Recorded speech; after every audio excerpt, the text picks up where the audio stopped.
Traveling. Hello, Robert. How are you tonight? This is Michael I'm well. Barrett. How are you? I am doing just fine, and it is a pleasure to have you back.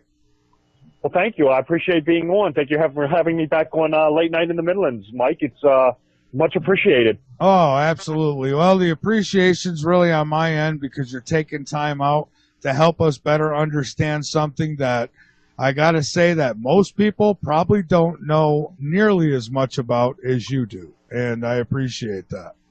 Well, sure. It's great to be here. All right. Well, Robert, if we could start, maybe you could start by telling us what drove you to the work that you do, and how did it all start? Where did you start with all this? Right. Sure. Well, the book that I currently published, which is basically a month old, Cinema Symbolism, that was born out of a book that I wrote and was published 2 years ago, called The Royal Arch of Enoch, The Impact of Masonic Ritual, Philosophy, and Symbolism. Just briefly, that book began for me when I was an associate student at Oxford University back in 1992, 1993. I spent my junior year abroad there. And it was really there that I got introduced to the works of Francis Yates, the impact of the Hermetic tradition on material society, secret societies, things like that. And there was a lot of research I started doing, reading these books. I became a Freemason in 1997 in amicable St. John's Lodge number 25 here in Baltimore, Maryland. I became a 32nd degree in the Scottish Rite here in Baltimore as well in 1999. And I continued writing the books and doing the research. And it really wasn't until around 2005, 2006 that I really began to put pen to paper with this thing. And this is the first book I published called The Royal Arch of Enoch, which I was on your show, I think, about a year ago, actually, talking about this. But I'll just go over it briefly again. Thank you. And this book presents, it's a 700-page book, and it presents this historical anomaly going on that was never before documented, that this particular higher degree ritual known as the Royal Arch Ceremonial, the Royal Arch of Enoch, in the Scottish Rite, it's also called the Royal Arch of Solomon. In the York Rite, it's called the Royal Arch of Zerubbabel. Was incorporating elements of the Book of Enoch, which shouldn't be happening. The ritual was being developed in the 1740s, 1750s, and the Book of Enoch, one Enoch, was lost to history from around the 2nd century, 3rd century AD, all the way up until 1773, when a man named James Bruce returned to Europe with copies from Ethiopia. Those copies remained untranslated in the basement of the Bodleian Library at Oxford University until 1821. So this book, The Royal Arch of Enoch, presented this historical anomaly, talks a lot about the history of Freemasonry, why this degree is so important, a lot of the symbology, the philosophies coming out of it, how they were shaping material culture, the United States of America. I got into the whole Masonic architecture of things like Washington, D.C., things going on in New York State, New York City, the Statue of Liberty. I'm sorry? Oh, no, I'm listening. You might be getting a little feedback. There must have been a little bit of feedback. Yeah. But and things like the Erie Canal, things going on in New York, things going on in Baltimore, Maryland. And the book came out, and what I did was, in the Royal Arch of Enoch, I brought this sort of up to modern day by, in the final chapter of the Royal Arch of Enoch, I talked about Masonic, Enochian, solar symbolisms going on in some popular movies that I clearly had seen. Most notably, things like the National Treasure movie, the very first one, is a retelling of the Royal Arch Ceremonial. It's the location of the Masonic treasure vault beneath the Holy Ground, which is the Royal Arch ritual. Masonic elements turn up in National Treasure 2. Movies like Excalibur, which is by and large a solar allegory. Things like the Da Vinci Code, which is basically a shrine to the number 13. Things like that. This was documented in the Royal Arch of Enoch book. It's the final chapter. And what happened was, there was a lot of other movies that I wanted to talk about that incorporated this sort of kabbalistic, numerological, astrological, mythological underpinnings, themes, concepts going on in them. And of course, it didn't really fit into the Royal Arch of Enoch book. Cinema Symbolism is about 470 pages long. So what I did was, immediately when Royal Arch of Enoch was published, I started writing Cinema Symbolism, a guide to esoteric imagery in popular movies, all but immediately. And it's really, for lack of a better word, a continuation of the final chapter of the Royal Arch of Enoch. And this book was published about a month ago. It's brand new, and it documents, again, these sort of mythological, numerological, kabbalistic, alchemical, mystical symbols, and iconography being placed in popular movies. And it's really unique. It's a fascinating study because I'm 100% convinced the material is in there. Most of the time it's in there intentionally. And it's a book that took me about 2 years to write. And in a nutshell, and I'll just wrap up on this. I'll wrap up your question with basically what I did was, with all the research I did when I was doing the Royal Arch of Enoch, studying things like, the occult, mysticism, mythology, Freemasonry, numerology, astrology, Kabbalah. I basically applied that to movies. And you'll clearly see, this material and this, these themes turning up in popular cinema. This is beyond dispute. I believe, like I said, I believe most of the time it's intentionally placed there. And this is the new book I wrote. It's titled Cinema Symbolism, A Guide to Esoteric Imagery in Popular Movies, and it was released about a month ago. Fantastic. And I want to get into that very soon, but I had a few other questions for you before we even hit that area. Sure. One, for starters, we talk about symbolism often here, especially now we have a host on this network who is deep into it. You might know him, Ryan Gable, with the Secret Teachings. And yes, I did. I was on that show. Oh yeah, well, he also his show is here on the L&M network as well. We run it too, and on Wednesday nights, him and I do a show together. So he certainly has opened my eyes to this area a lot more, and we find symbolism all over the United States. But what does the symbolism actually mean, and who is it placed there for? Why is it there? How relevant is it today for us? Well, it's a good question to ask. A lot of what you would call, just symbolism, like, when you get into, it's a broad question. I'll try to answer it as best I can. Sure. But like, for example, a lot of the stuff going on, in Washington D.C., for example, with some of the sacred architecture, the sacred geometry, the astrological architecture, and it invokes both Blue Lodge and high degree Freemasonry. There are several reasons why it's being done. Like when you're talking about like the astrological, alignments and things like that, the idea is that by aligning your building to the stars, certain constellations, you're symbolically drawing down divinity to Earth. The idea is that because the stars, the planets, the constellations are closer to God in heaven than we are, you're drawing down heaven on Earth. This comes from the work of a Renaissance, a medieval Christian mystic named Raymond Lully. This philosophy was also carried forward by a Dominican friar named Giordano Bruno. This is what is also known as the Hermetic maxim of as above, so below.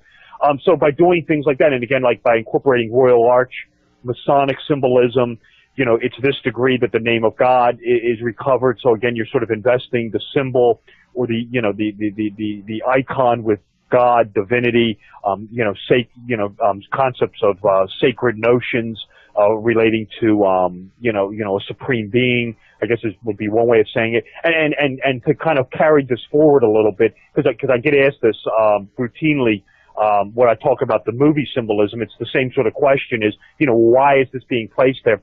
It's the same sort of concept.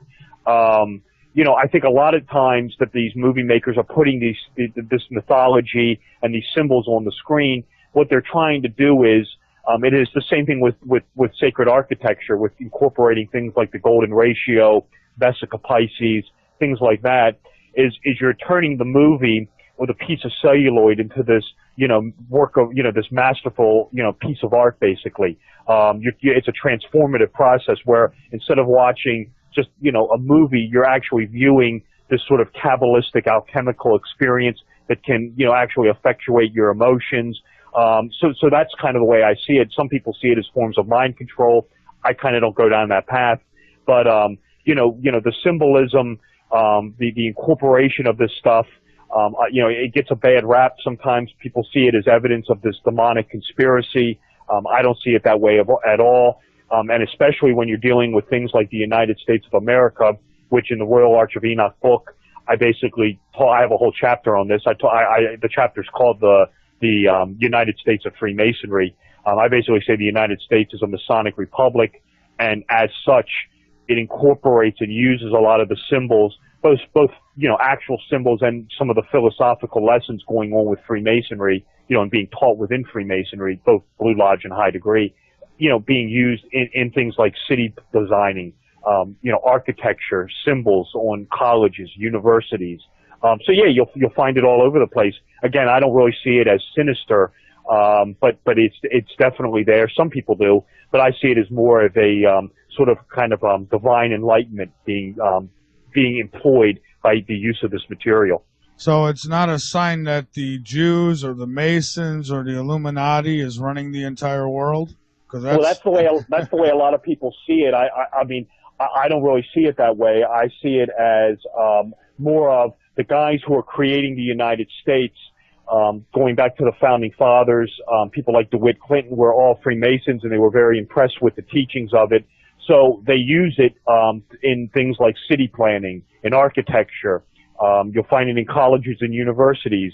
This comes out of the Royal Arch of Enoch ceremonial, where it's the restoration of lost wisdom. So, if you're restoring knowledge and wisdom, yeah, you would incorporate it into maybe a logo or a coat of arms on a college or university. So, I don't shy away from this either. And when you get into the early days of the country, there is a definite strong Illuministic influence going on. So you can see icons associated with the Illuminati on this stuff. But I see it more as people using it on their own unilaterally because they're impressed with it. Then I see some sort of hidden hand directing people to use it. That being said, yeah, I mean, the use of this material is overwhelming. So, either people are using it or, Freemasonry, is, people are either using the emblems and philosophies of Freemasonry, but, maybe there is some sort of hidden hand going on within Freemasonry. I've been involved with it for almost 20 years now. I've never seen anything, but, you will find a lot of Masonic influence, symbols, icons, architecture in the United States. And, it does beg the question and even raises my eyebrows a bit. Clearly this is not being done by accident. Clearly this is intentional. I just don't really see it as a sinister force behind it. I see it more as sort of what you would call, Masonic values being used to convey things of the Enlightenment, Renaissance, things like that. But again, some people see it as sinister. It's kind of pick your poison, as it were. Yeah, and what we're seeing a lot of nowadays, and I was just talking to my friend Ryan about this, is that you're seeing like music videos or rappers or whatever, and they'll purposely use these symbols just because they know that shows like this are going to talk about it. And absolutely. Yeah. Yeah, no, I agree with you. I think it's more when you see things like with Katy Perry or Jay-Z or Beyonce or Madonna. I think it's more of the idea is I don't think these people are part of some sort of satanic Illuminati, Hollywood, music industry cabal.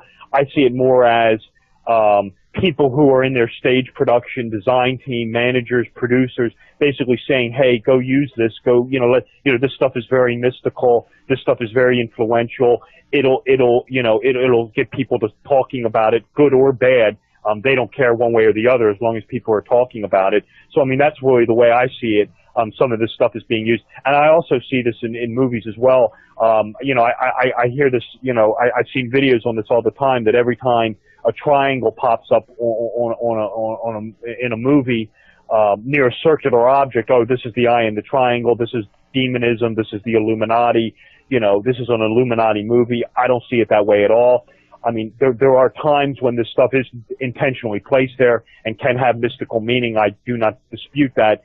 But a lot of times also with things like Beyonce and Katy Perry, the whole agenda of Hollywood is they're agents provocateurs, for lack of a better term.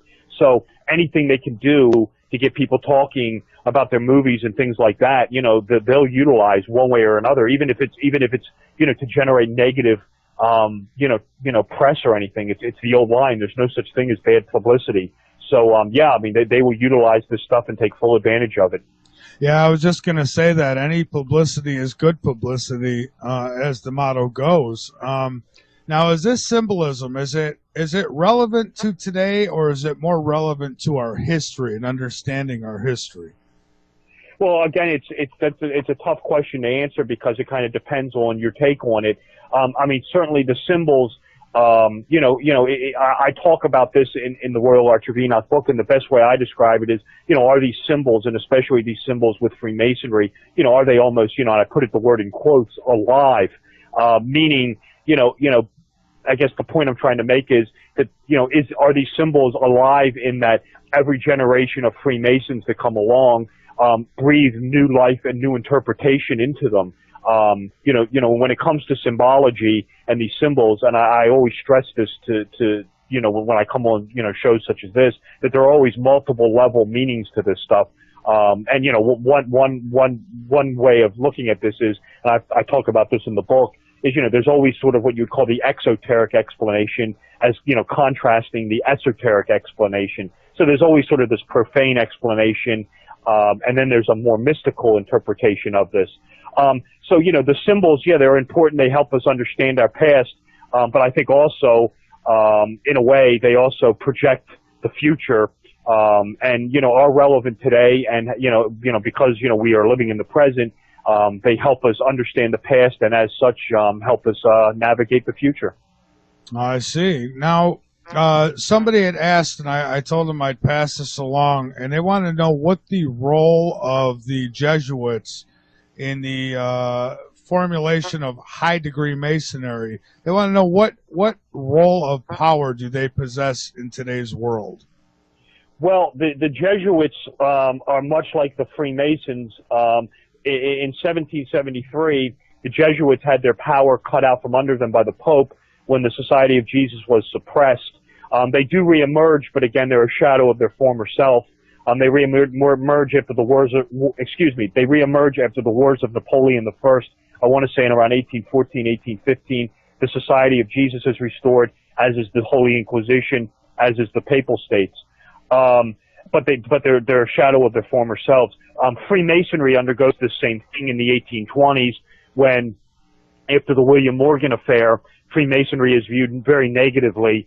It does survive the attack, the William Morgan affair, but its power has been substantially cut out from under it. But it does survive. But getting back to your original question, what role does the Jesuits play in Freemasonry? Yeah, this is an issue I talked about before on other shows. I talk about it in the book, in the Royal Arch of Enoch book. And I'll just give a bit of a backstory on this. I'll try to be brief. You have modern day Freemasonry as it exists today, being formulated in England in 1717 on June the 24th. This is the official birthday of modern day Masonry, as it exists today. This is the formulation of degrees 1, 2, and 3, what is commonly known as the Blue Lodge. This is the degrees of entered apprentice, fellow craft, master mason. Once you complete the third degree, then you're a Freemason. You can hold yourself out as a Freemason. Some Masonic lodges require you to do a catechism of the lodge working, of the ritual working. Once the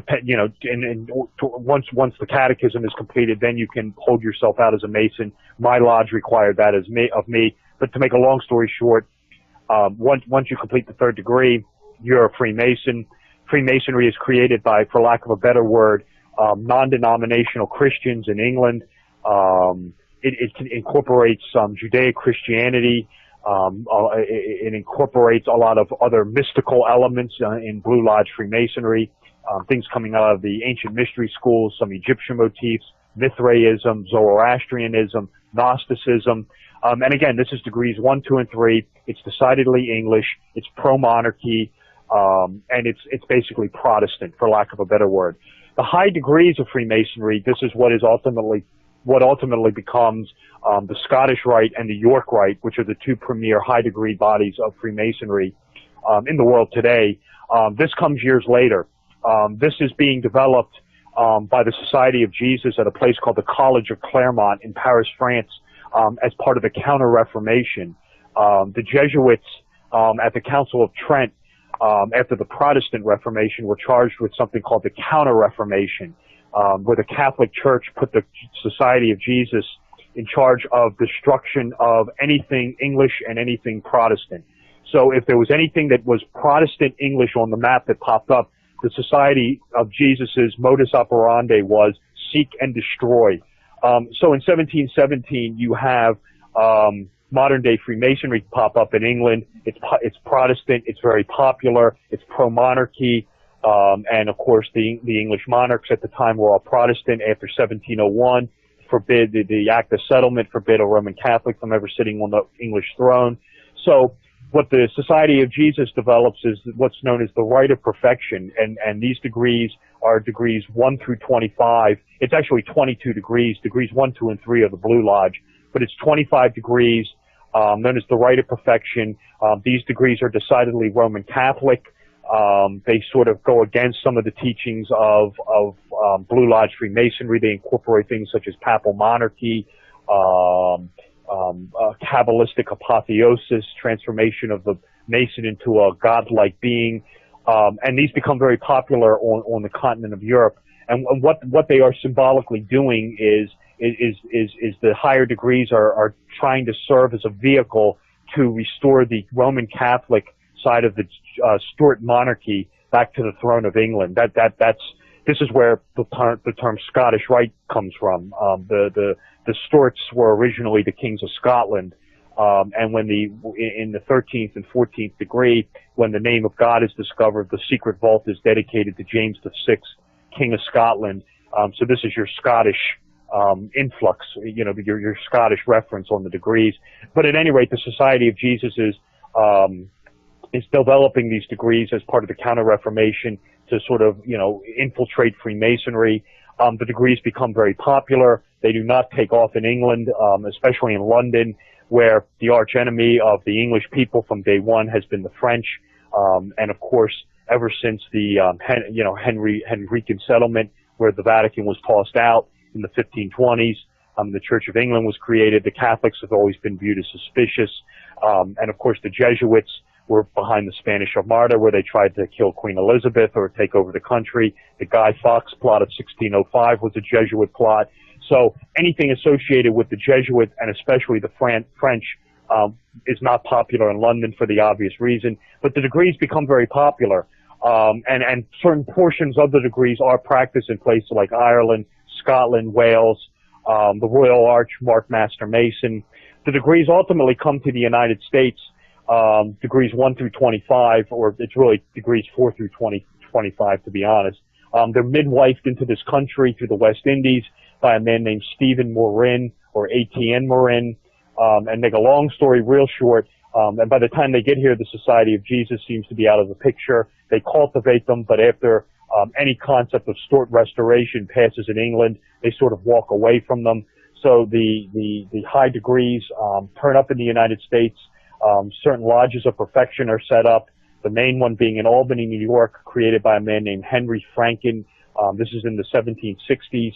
I want to say in 1767, he publishes a series of manuscripts outlining these degrees, these 25 degrees. This is what ultimately becomes the Scottish Rite of Freemasonry, which is set up in Charleston, South Carolina in 1801. This is degrees 4 through 33, the Mother Supreme Council of the World, with the 33rd degree being honorary. The primary driving force behind this is a man named Frederick Dalcho. In the 1790s, a man named Thomas Smith Webb gets a hold of this manuscript and picks apart two rituals in particular. One called the Mark Master Mason is formed by him out of the a Rite of Perfection and the Holy Royal Arch.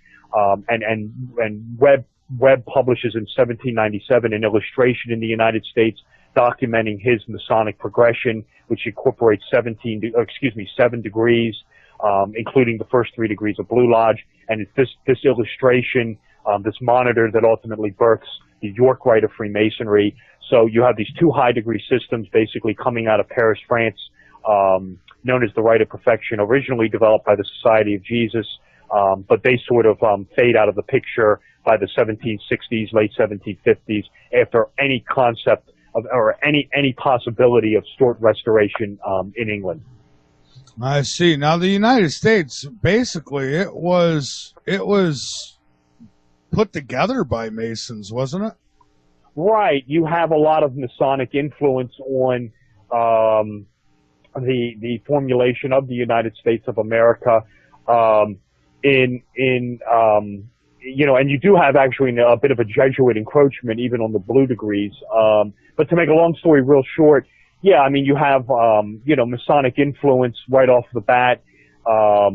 The concept of the triple division of government of the United States between an executive, a legislature, and a judicial comes from the triple division of government in the Blue Lodge of Freemasonry, where the lodge is governed by a worshipful master and 2 senior wardens. This is all a solar reference. The worshipful master sits in the east, representing the rising sun. The junior warden sits in the south of the lodge, representing the sun at meridian or at noon, when the sun's strongest at midday. And the senior warden sits in the west as the setting sun. So the triple division of government in the Blue Lodge is paralleled in the United States with the triple division of government between a chief executive, which was the president, and a judiciary and a legislative body. In our case, it's the House and Senate. That comes straight out of Blue Lodge Freemasonry. The concept of the incorporation of, I believe it's the First Amendment, of church and state, separation of church and state. This comes straight out of James Anderson's Constitutions of Freemasonry. Anderson, he was a Presbyterian minister, a Calvinist. Shortly after, in England in 1717, after you have the creation of the what you basically call the modern day Blue Lodge system of Freemasonry, shortly thereafter, I want to say it's 1721, 1724, I'd have to look it up to get the exact date, a man by the name of James Anderson publishes the Constitutions of the Freemasons. This outlines its legendary history, and again, I stress the word legendary, and it talks about, it lays out guidelines for Freemasonry, sets bylaws up, and one of the first bylaws he sets up is that Freemasonry, Blue Lodge Freemasonry is going to be deistic, meaning that you have to believe in a supreme being, but your religion is your own. So there's a separation of religion out of the Blue Lodge. You'll find this in the First Amendment with the separation of church and state. That's decidedly Masonic. You will find Masonic overtones, architecture, in the Federal District of Washington, D.C. You will find it in a lot of the major cities, especially cities that were founded early on in the United States, things like New York City, Baltimore, Maryland. You will find it in construction projects, and again, especially ones at the outset of this country, like the Erie Canal, at colleges and universities, such as Union College of Schenectady, New York. This is all documented in the Royal Arch of Enoch book. So yeah, you have basically what's going on is, as the United States of America, and I document this in the Royal Arch, is basically the world's first Masonic republic, for lack of a better descriptive term. That is absolutely fascinating. It is, and that's the real history, and that's what I mean when I say that most people have no idea. Oh no, I agree with you. This is one of the motivating factors that was behind writing this book, was to present this sort of lost Masonic history of the United States. I'm writing another book on Freemasonry right now, and again, you get into this whole thing with this Masonic influence going on. One of the main people, I mean, everybody knows sort of, when you get into Masonic founding fathers, sort of everybody knows the Washingtons and the Franklins, people like that. That the guy who has been written out of our history books, who is one of the most important, he's really one of the founding fathers after the founding fathers. He's really the driving force behind this whole concept of a Masonic republic after the death of George Washington in 1799. Is this man named DeWitt Clinton, who was a former mayor of New York, former governor of New York State. He has been completely exorcised out of American history books by and large. I mean, he is really the driving force behind using Freemasonry, its symbols, its teaching tools, both on a Blue Lodge and high degree level, to formulate the United States of America. How did Freemasonry get such a horrible rap? Because for one, I know some hardcore, I'll call them hardcore Christians who, you know, the Right. Bible is it. That's it. There's nothing else. And oh, they tell me, oh, secret societies are evil and they're against God and they're, you know, you guys are doing rituals and you're ruling the world. And I say, well, in your churches, you're doing rituals too. So. Right. Right. Of course. Yeah. I mean, Freemasonry, it's not, Freemasonry is not anti-Christian. It's just different, in the sense that, you have to have a belief in a supreme being, a God, but however you get to that God, is up to you. So you can be a Christian and join, you can be deistic and join, you can be Jewish and join, Buddhist, Muslim, Hindu, but you can't be atheist and you can't be agnostic. Now, to be honest with you, if you are what you would call your non-denominational Christian, you're not going to have a problem with this. But, you know, there are some in the Catholic Church and what you would call your more conservative Christians who take issue that if you are in a Masonic lodge and they are invoking deity, and in Masonry, this God figure is generally called the great architect of the universe. Sometimes he's called the great geometrician, or God, just God himself. You know, they take exception to that because you're not saying the name Jesus Christ. You know, but you're also not saying the name Buddha, or you're not saying the name Krishna. You know, there is no, you know, religious figure introduced. It's just deism. It's just God. If you are, like I said, sort of a non-denominational Christian, you probably won't have a problem with this. But if you are I mean, and I'm not knocking it, I'm not criticizing it, but if your blend of Christianity is more of what you would call the right-wing, super conservative side, you might have a problem with this.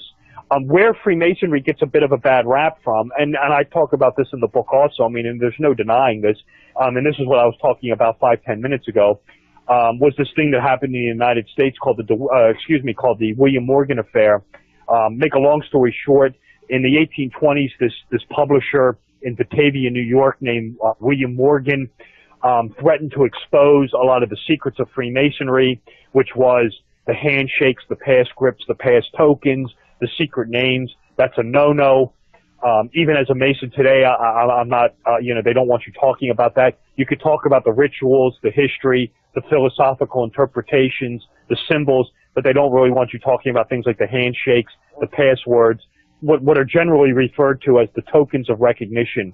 But at any rate, this guy Morgan threatened to expose all this, and he was abducted. He was thrown in jail on like a $10 debt, defaulting on a debt. He was taken out of the jail by a group of Masons in the middle of the night. He was taken over the Canadian line and disposed of. We don't know what happened to him other than he was killed. His body has never been found, most likely thrown into Lake Erie or something like that.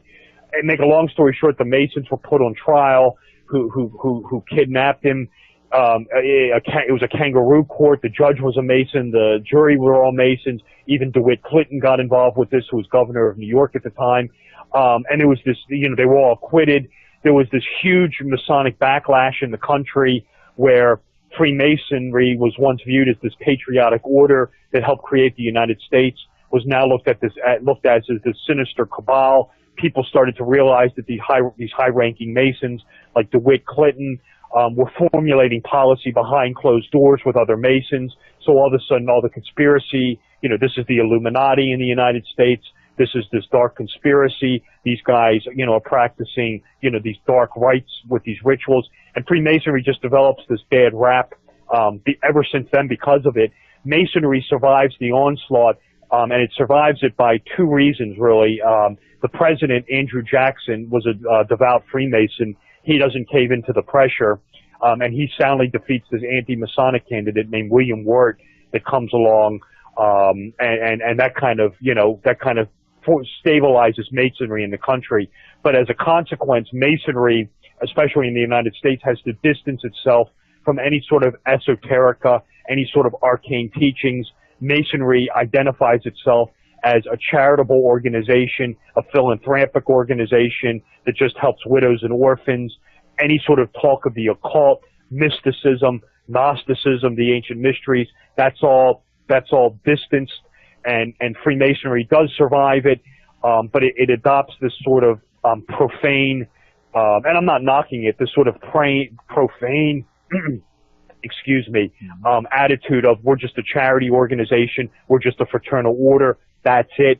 This in the Blue Lodge, this is sort of the attitude that carries Freemasonry through the 19th century, through the 20th century, basically up until around 10, 11 years ago, where you had development of things like the internet, where, you know, and things like the Dan Brown material, things like the National Treasure movie or movies, where there's been this renewed interest now in the mystical side of the craft, which I think is a good thing, an arcane side of the craft.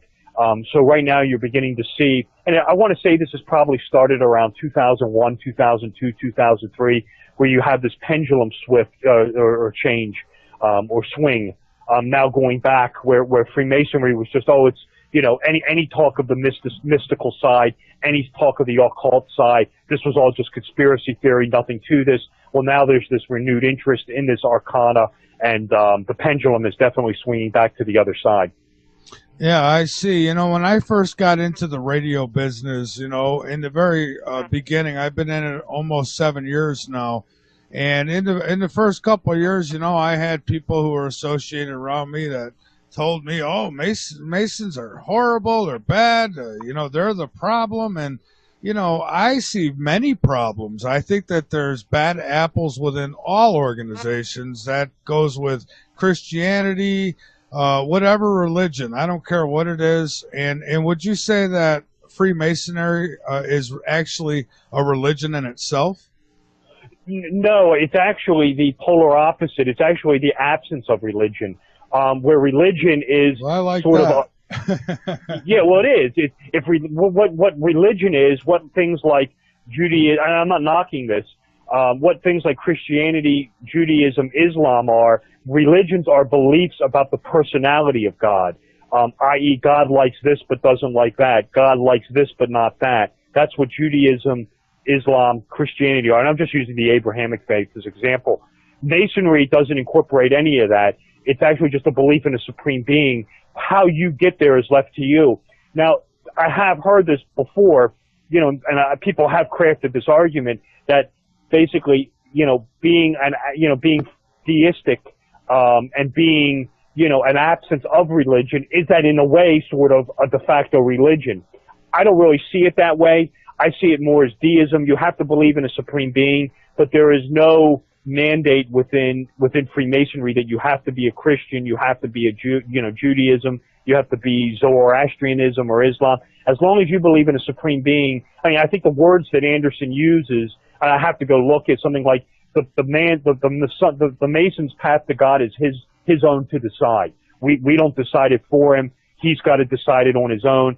As long as you believe in a supreme being, a godlike figure, you can join the Masons. They don't want atheists and they don't want agnostics. But there is no, I mean, now granted, I'm not going to come on here. I mean, I don't want to, you know, a lot of the rituals in Freemasonry are based on Judaic Christianity. They come out of the Bible. People say, you know, oh, well, that means it's religious. No, it's just they're using these stories, you know, talked about in the Bible to craft rituals around. You know, and even in the rituals, you will find much more of a mystical element, in my opinion, at any rate, than you will a Judeo-Christian element. You know, I mean, the rituals are much more, especially when you get into the higher degrees, and in the third degree ritual, those are much more Egyptian, mystical, Gnostic than they are really Judeo-Christian, in my opinion, at any rate. So yeah, I mean, you know, and as far as you know, I mean, and you're right. I mean, I agree with you. There, you know, when you have a body, you know, a fraternal order which has had as many people in it as Freemasonry has, and you could say this across the board with any religious or religion or group of people that has a huge amount of people in it. I mean, you're always going to have, you know, controversial figure. I mean, I've been called a controversial figure. Me too. You know, I mean, I was on a show about a year ago, hosted by a Freemason who called me demonic.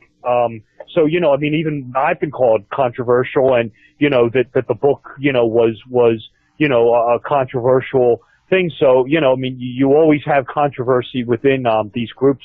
It's unavoidable.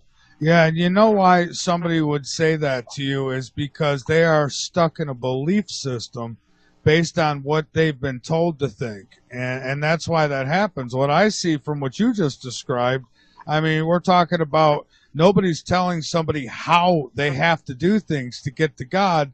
You're simply telling people that let's come together and, you know, use your own vehicle, your own tools. However you get there, you get there. Just don't hurt nobody. That's what it ultimately is trying to do. There's no doubt about that. You know, but there, you know, and I got to be fair and balanced about this.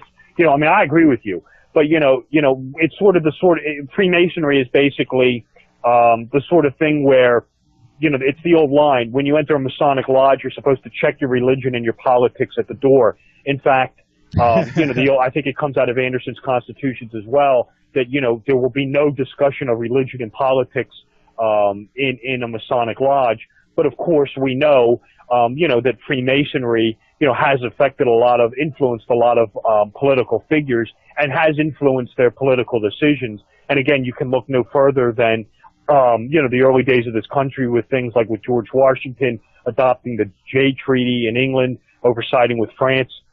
This actually comes out of Freemasonry. A lot of the policies formed by DeWitt Clinton were Masonically influenced. So you're really not supposed to discuss politics and religion in a Masonic lodge, but a lot of politicians do use the teachings of Freemasonry to inform their decisions. This is irrefutable.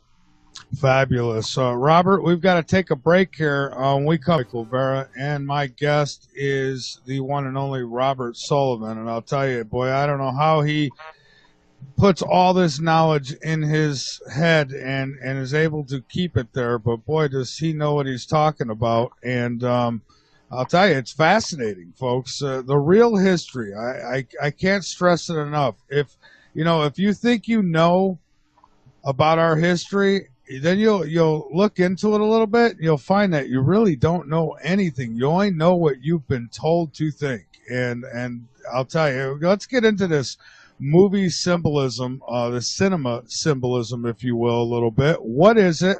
Why is it? And who is responsible for it? Right. Well, it's the book is called Cinema Symbolism, A Guide to Esoteric Imagery in Popular Movies. And again, what I was talking about an hour ago was it's a continuation of this final chapter I wrote in the Royal Arch of Enoch book. And what I was noticing was when I was doing this chapter, and it really was with with the National Treasure movie, was this whole retelling of the Royal Arch ceremonial. And what I started doing was applying this research that I had been doing for the Royal Arch of Enoch and putting it towards movies. And when I was watching certain movies, I was seeing themes and, you know, symbols going on in these movies. And I saw enough of them that it convinced me that that I was well beyond the coincidence stage. So what I did was I did the Royal Arch of Enoch book. I did this last chapter where I talk about these, these sort of hidden symbols and themes in mythology and, you know, in movies like the National Treasure movies, and, you know, the Da Vinci Code. I mean, you want an example of this? The Da Vinci Code, and I don't have my book in front of me, but the number 13 shows up all the time, and this is conveying this concept. Every time they need a clue, every time they need wisdom, the number 13 shows up. This is coming straight out of this Royal Arch ceremonial, which is the 13th degree, which is the restoration of wisdom. So every time you need knowledge, the number 13 appears. The movie is decidedly Masonic, so you will find these Masonic themes. You will find the same thing going on in National Treasure Part 2. When they need the information, they need the secret knowledge. It's in Chapter 13 of Riley's book. So I was beginning to see this sort of hidden numerology, these hidden themes going on in movies. And I talked about some of these films at the end of the Royal Arch, but then I was really noticing it in a lot of other movies. So I started writing this new book, which like I said, I just put out. It's only been out for about a month now. Where I talk about this same thing, these Masonic, not all of them are necessarily Masonic, arcane, numerological, astrological, mythological themes, symbols, icons being placed into popular movies. You know, why are they being placed there? There's a couple ways you can look at this. Some people see it as evidence of mind control. I don't really see it that way. I see it more as sort of by placing these symbols and these themes in these movies, they're transforming the movie into this sublime work of art, much like an architect would incorporate, golden ratio, Vesica Pisces, astral alignments to create, a symbolic memory temple, a building that's going to last the test of time, that's aligned to God in heaven. Movies are doing the same thing. They're incorporating these elements to transform the piece of celluloid into this great work of art, for lack of a better word. Who's doing this? Clearly movie producers, writers, screenwriters are doing this. I believe it's intentional. I suggest in the book that part of the reason they're doing this is this comes out of the world of Carl Gustav Jung, what's known as the collective unconscious, the things like magic, sorcery, astrology, and that's really what a movie is. It's visual sorcery. It's watched in a church-like atmosphere, a movie theater. Some of this stuff, magic, sorcery, astrology, religion, mythology, this is all part of what's called the collective unconscious. That by incorporating this stuff, you're appealing to a person's unconscious mind, and this seems to work, and they know that. So, some people see this as a sinister agenda, as mind control. I see it more as, incorporating sacred mythology to appeal to sort of a primal instinct in human beings that we're all have, but we're not aware of it.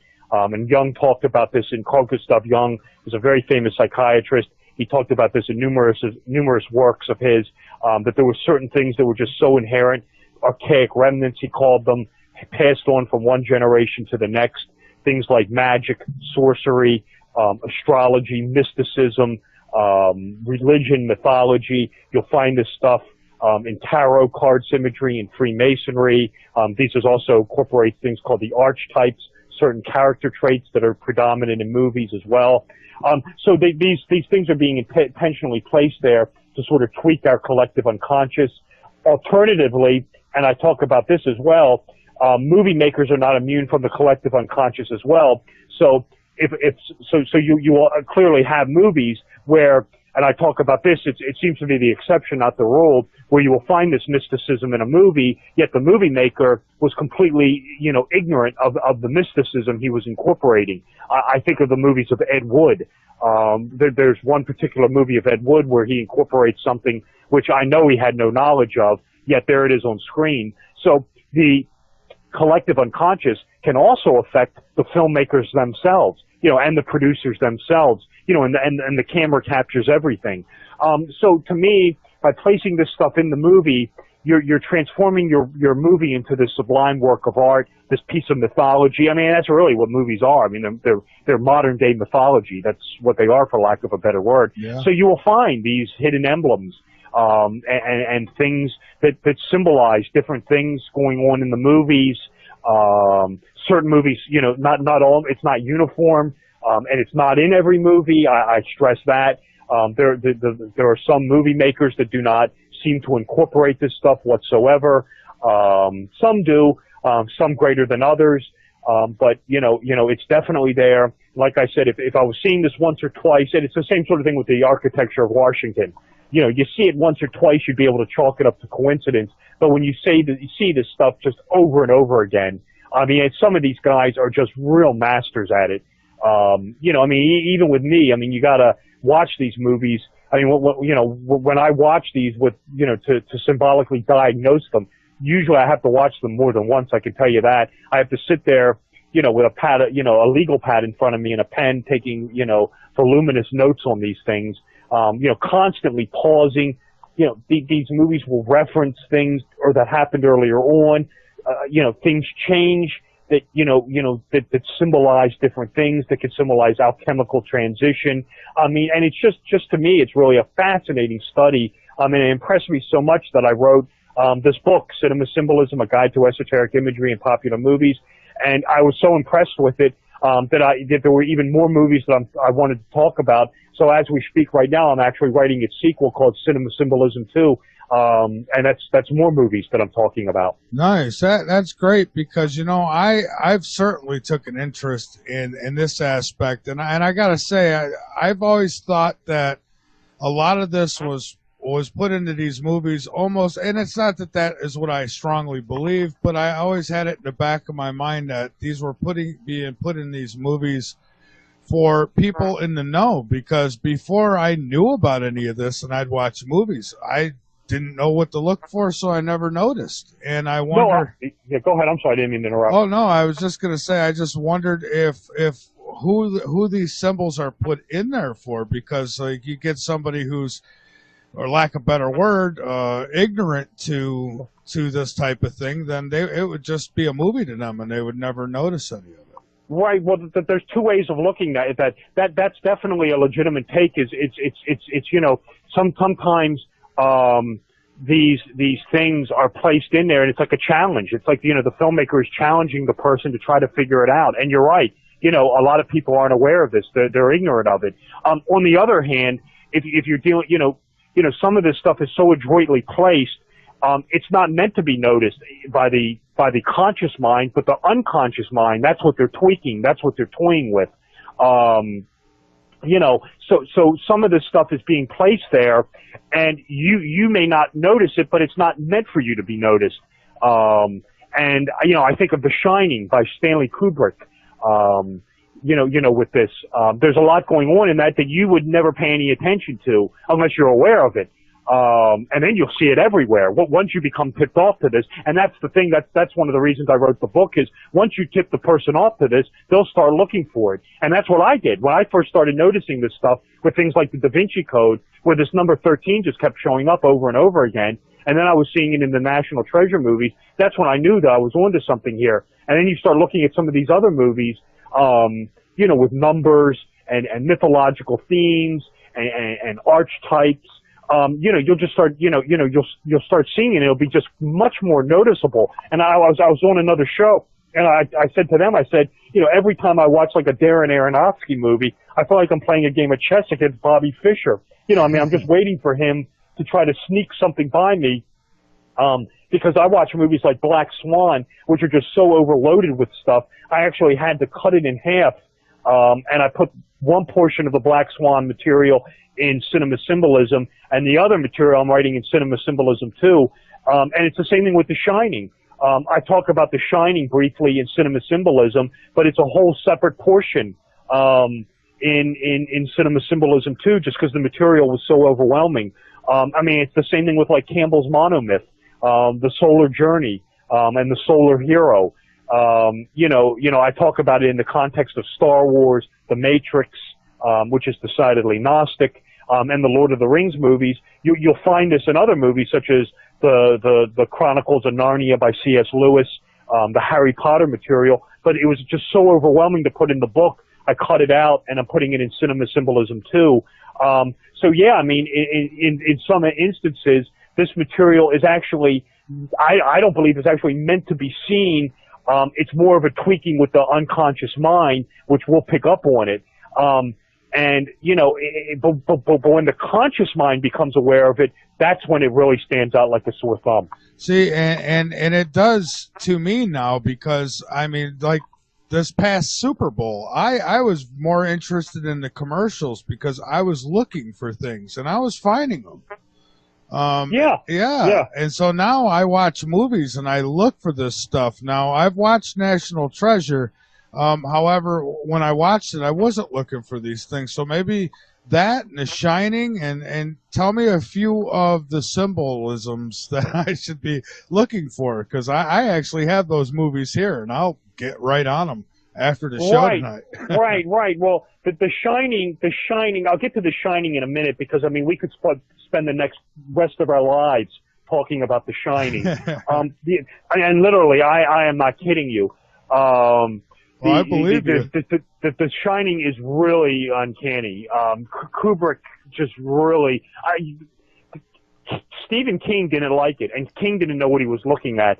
But you will have a lot of alchemical themes in The Shining, and you'll just have repetition over and over again. I'll get to The Shining in a minute, but yeah, like I'll go to the National Treasure, because this is one of the two movies that this sort of started with for me, where the first National Treasure movie, it's a Disney movie, and Disney gets pulled into this a lot, but the first National Treasure movie is the Royal Arch Ritual. If you want to watch the Royal Arch Ceremonial on the big screen or on your Blu-ray or DVD, watch National Treasure. The entire Masonic ritual revolves around the location or the discovery of the Masonic treasure vault beneath the Holy Ground. And in the Masonic ritual, it's the Temple Mount in Jerusalem, where Solomon's Temple once stood. In the Royal Arch, they're getting ready to build the second temple of Zorobabel, and they discovered this secret trap door on the Temple Mount, and it reveals this treasure vault beneath the ground, this subterranean treasure vault where all this treasure is kept.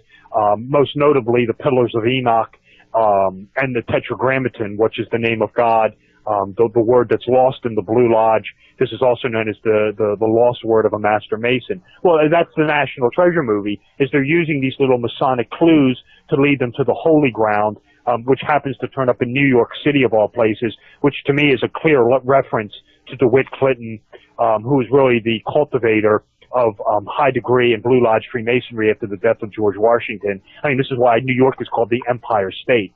It's the Masonic Empire. It's the Erie Canal, which was Masonic. Union College is connected in New York. The first college developed after the Revolution that offered degrees in civil engineering. The entire symbolism of Union College, from its template to its coat of arms, is Masonic from start to finish. So you have the treasure vault in New York under Trinity College, of all things, Trinity being the tripartite again, Blue Lodge Freemasonry, 3 degrees. And it's the subterranean vault beneath the Holy Ground where this treasure of Freemasonry is located. So, I mean, it's the whole Royal Arch ritual reenacted on the big screen. These same sort of themes turn up. And again, the 13th degree in the Scottish Rite is this Royal Arch, the restoration of knowledge, the restoration of wisdom, the possession of the Tetragrammaton, which restores the 2 Pillars of Enoch, which all learning comes from, according to Masonic lore and legend. And in part 2, you will have the wisdom kept in chapter 13 of Riley's book. In the President's Book of Secrets, there's a reference to the page number 47. This is another Masonic reference to the 47th proposition of Euclid, which is Masonic rulership. The 47th proposition of Euclid is the Pythagorean theorem, which is the emblem of a worshipful master. So you will see a Masonic influence there. So that was the whole National Treasure shtick. And symbolism. And this is what really got me started, because like I said, you would see this once or twice, you would kind of, okay, maybe just a coincidence, but then you'll see it there, you'll see it in the Excalibur movie, which is a solar allegory. The entire Arthurian legend is a solar allegory, best seen with the with the Excalibur movie. Then the Da Vinci Code with the number 13, then the Ninth Gate with Johnny Depp. That was another movie that I talked about in Royal Arch, which is basically Hebrew Kabbalah, and that has a lot of hidden iconography in it as well. But yeah, then I did cinema symbolism, and the Shining is very interesting with Stanley Kubrick. You have what he conveys to you is it's a lot of material, but I'll try to condense it. You have the whole movie repeats itself, and this is symbolizing this repetitive reincarnation, vicious cycle that's going on inside the Overlook Hotel. There are alchemical themes in this movie, and what I mean by alchemy is it's not about people transmuting base metal into gold. It's about transition of the self in The Shining. It's Jack Torrance being turned into a full-blown psychopath. Is his alchemical transition. But you have some unique symbolism going on with dualism, doubles. For example, the Overlook Hotel is an emblem of the United States of America. All the characters, by and large, when they're introduced, Stuart Ullman, who's the manager, wears red, white, and blue, symbolizing the American flag. He has an American flag sitting on his desk. He has an American eagle sitting on his windowsill. When Danny and Wendy are introduced, they are dressed in red, white, and blue, talking about going to the Overlook Hotel. And of course, we were told the Overlook was built on an Indian burial ground. And of course, this symbolizes the dark side of America, that most people want to overlook, hence the name of the hotel, the Overlook, that the United States was built symbolically on the Indian nations, thus burying them. So you'll have this conflict or the symbolism of the United States with the color schemes, with the clothing worn by the characters, you know, against the American Indians. And again, this will be seen in The Shining by the weapons of choice used by the two main characters. The woman uses the baseball bat, which is America's pastime, and Jack Torrance uses the tomahawk axe, or the axe, symbolizing their Indian nation. Again, this is the United States versus America. So you have that symbology going on with The Shining, but then you have an endless cycle of repetition, of never-ending numbers that repeat themselves over and over again. You will find this specifically with the number 21 and the number 2. And again, this is symbolizing repetition, doubles, this endless reincarnation, repetitive cycle going on inside the Overlook. When the movie opens, the movie opens with Torrance driving towards the hotel on this road, and the movie opens where it ends. Basically, the road that he's driving on is called the Going to the Sun Road, of all things, and this again denotes things of alchemy, light. In his case, it would be anti-gnosis. Going to the Sun Road was constructed in 1921. This is where the movie ends in 1921 with the 4th of July photo hanging on the wall. When Jack Torrance meets with Stuart Ullman, he tells him it took him 3.5 hours to get there. That's 210 minutes. 21. The photo hangs in a cluster of 21 photos. 21. You will find the number 42 on Danny's T-shirt. That T-shirt, 21 times 2.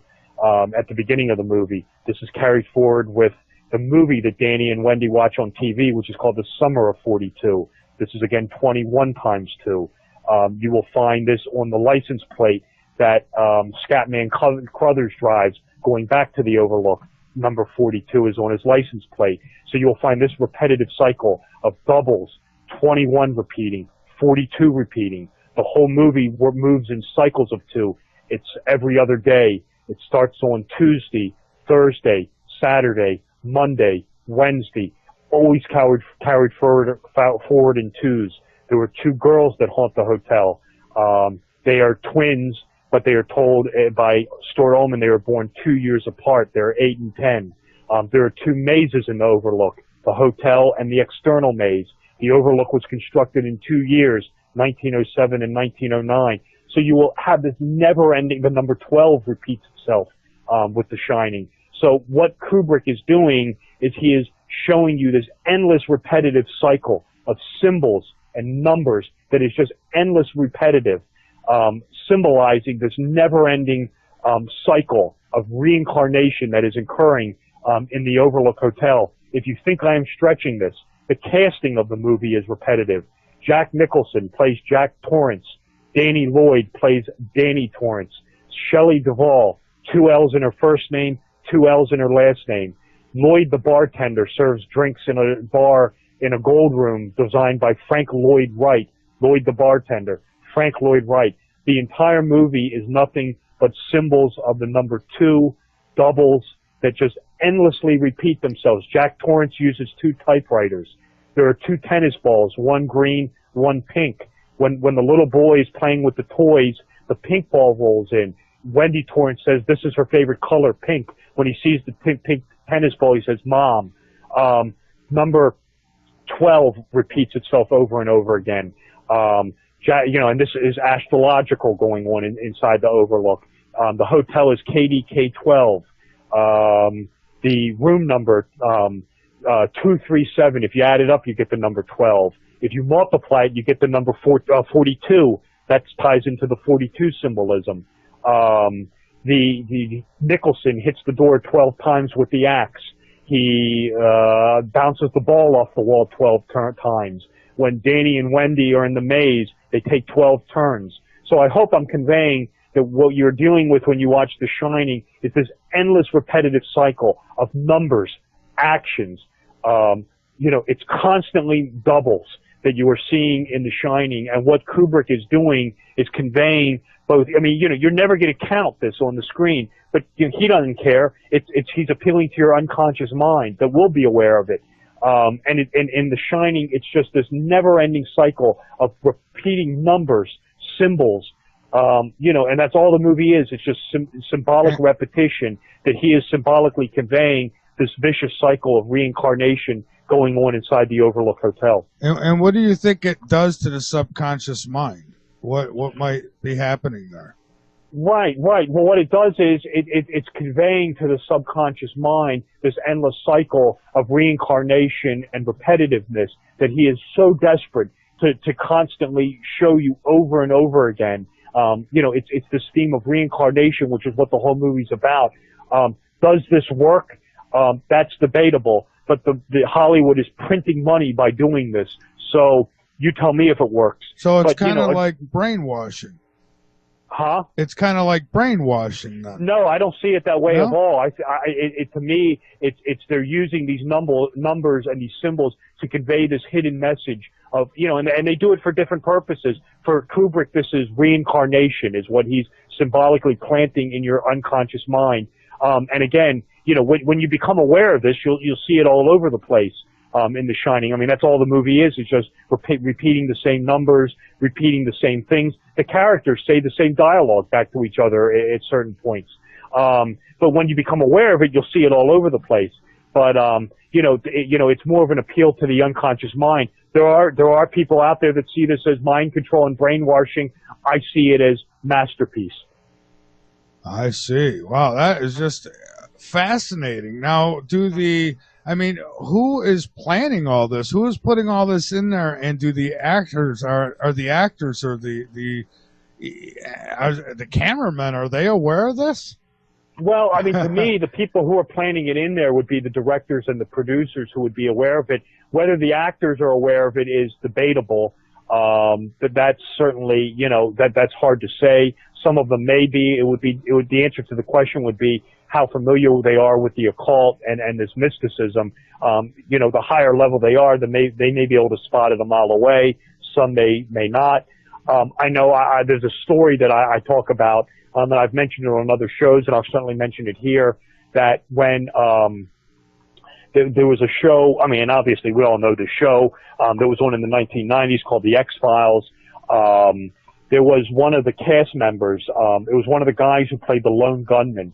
And these were the guys who were the conspiracy buffs who helped out Mulder and Scully from time to time. It was one of those actors, I can't remember which one, but at any rate, he went into, he said he had to talk to one of the screenwriters or the producers or both of them or something about something going on with his character, and he just wanted information about the movie and things like that.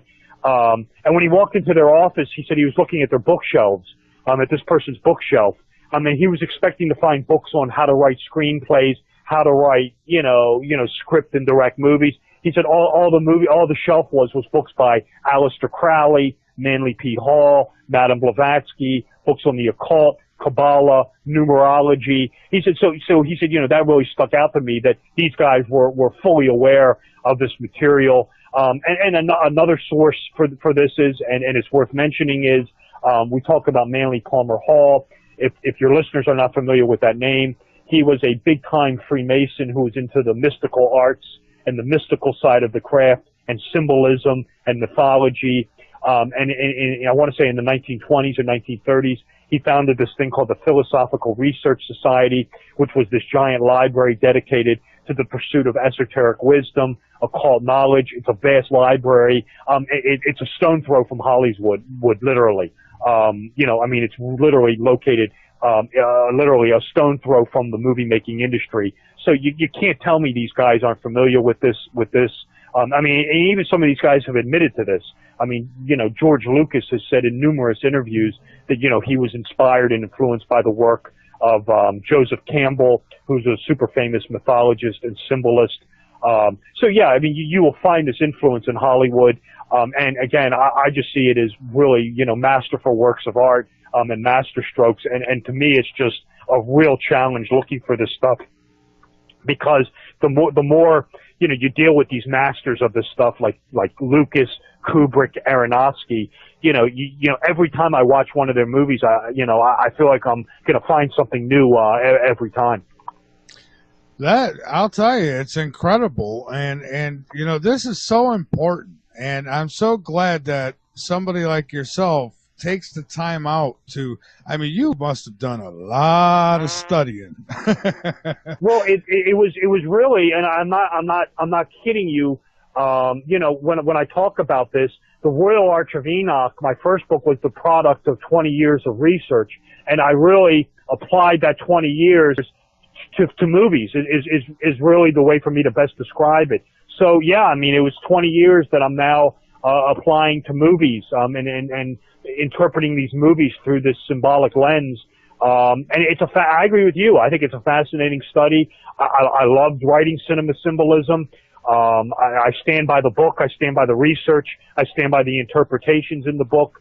And I was so impressed with it that I'm writing Cinema Symbolism 2, its sequel, as we speak. Oh, good. Keep them coming, and we'll keep talking about it for sure. Now, there's a 9/11 reference in the Matrix films, you say. Tell me about that. Yeah, that's I've done a couple shows where, and I certainly don't mind talking about it. There's this whole subculture out there of pointing out 9/11 references in some movies and TV shows. Some of this stuff is occurring 20 years before 9/11, so some of this I have to chalk up to coincidence to some degree.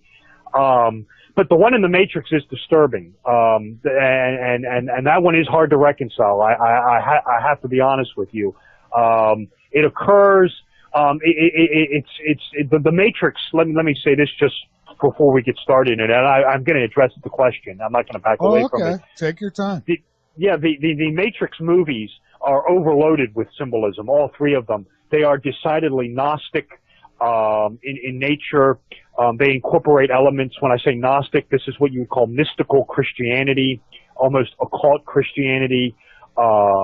Very Gnostic in nature. A lot of numerological symbolism. The Wachowskis, I guess now I got to say brother and sister, or brother and sibling. Really overloaded those three movies, especially the first one. The first one more than the other two, but the other two have it as well. And I would just say to you and your listeners, if you ever really want to watch a Gnostic movie and just see Gnosticism on the screen, it's the first Matrix movie. I can think of no other movie that is the Gnostic religion more than the first Matrix movie. But yeah, you have this it's not noticeable. It is if you pause the movie. And it is there. Make no mistake. And it's two dates, and they both have symbolic meaning. Well, you're going to keep me busy. It's the scene in the first Matrix movie where Keanu Reeves is being interrogated by Smith. And by the way, let me say this to your listeners. If you like what I'm talking about, check out the books.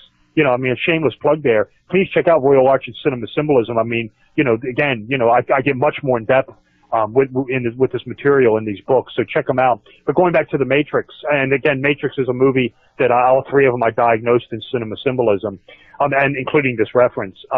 When Anderson or Neo is being interrogated by Smith, who is Hugo Weaving, this is the scene right after they've captured him in the office complex.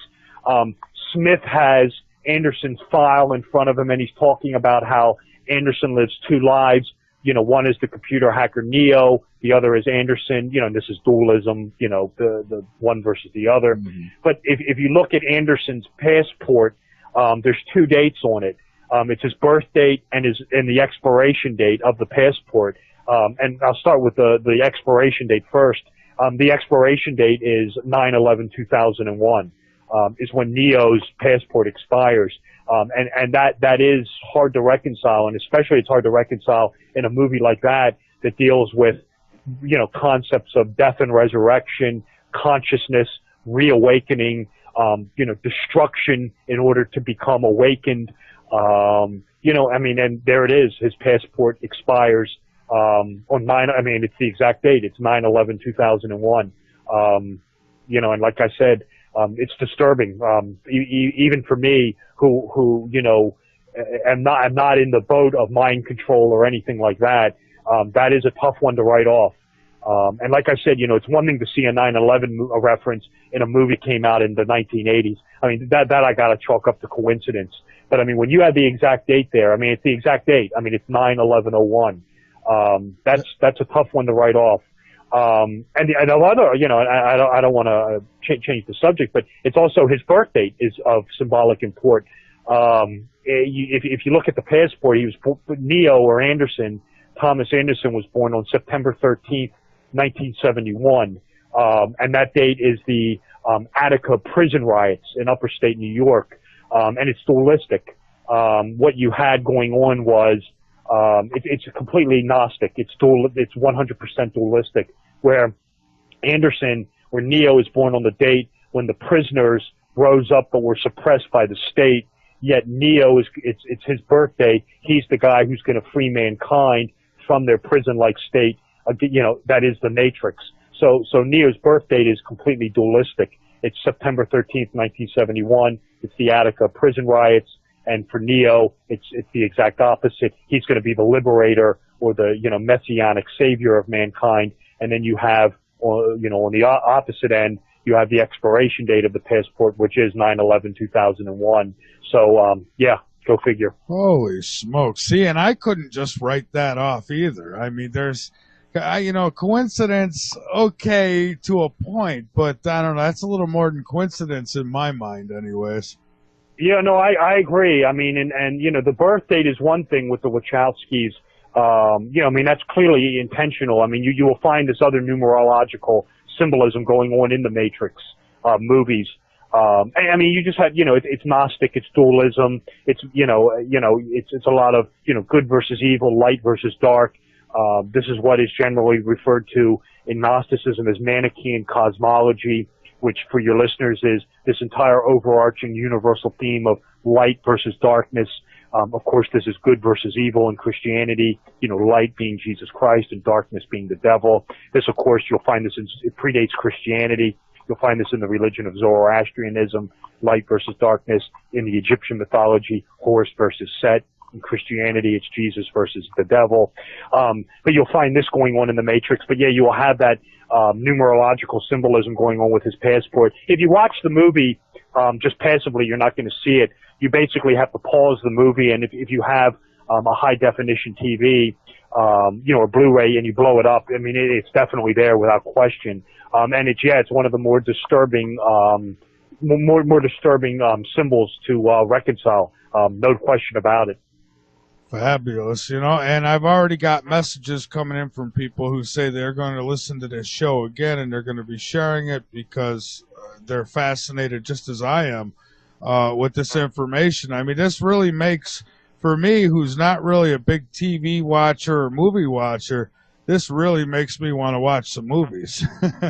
Yeah, I mean, I guess, that's part of the modus operandi as well, by planting this stuff in there, and appealing to our collective unconscious. The more masterful this is done, well, these are the movies that we remember, the movies that, are the archetypes that incorporate this stuff.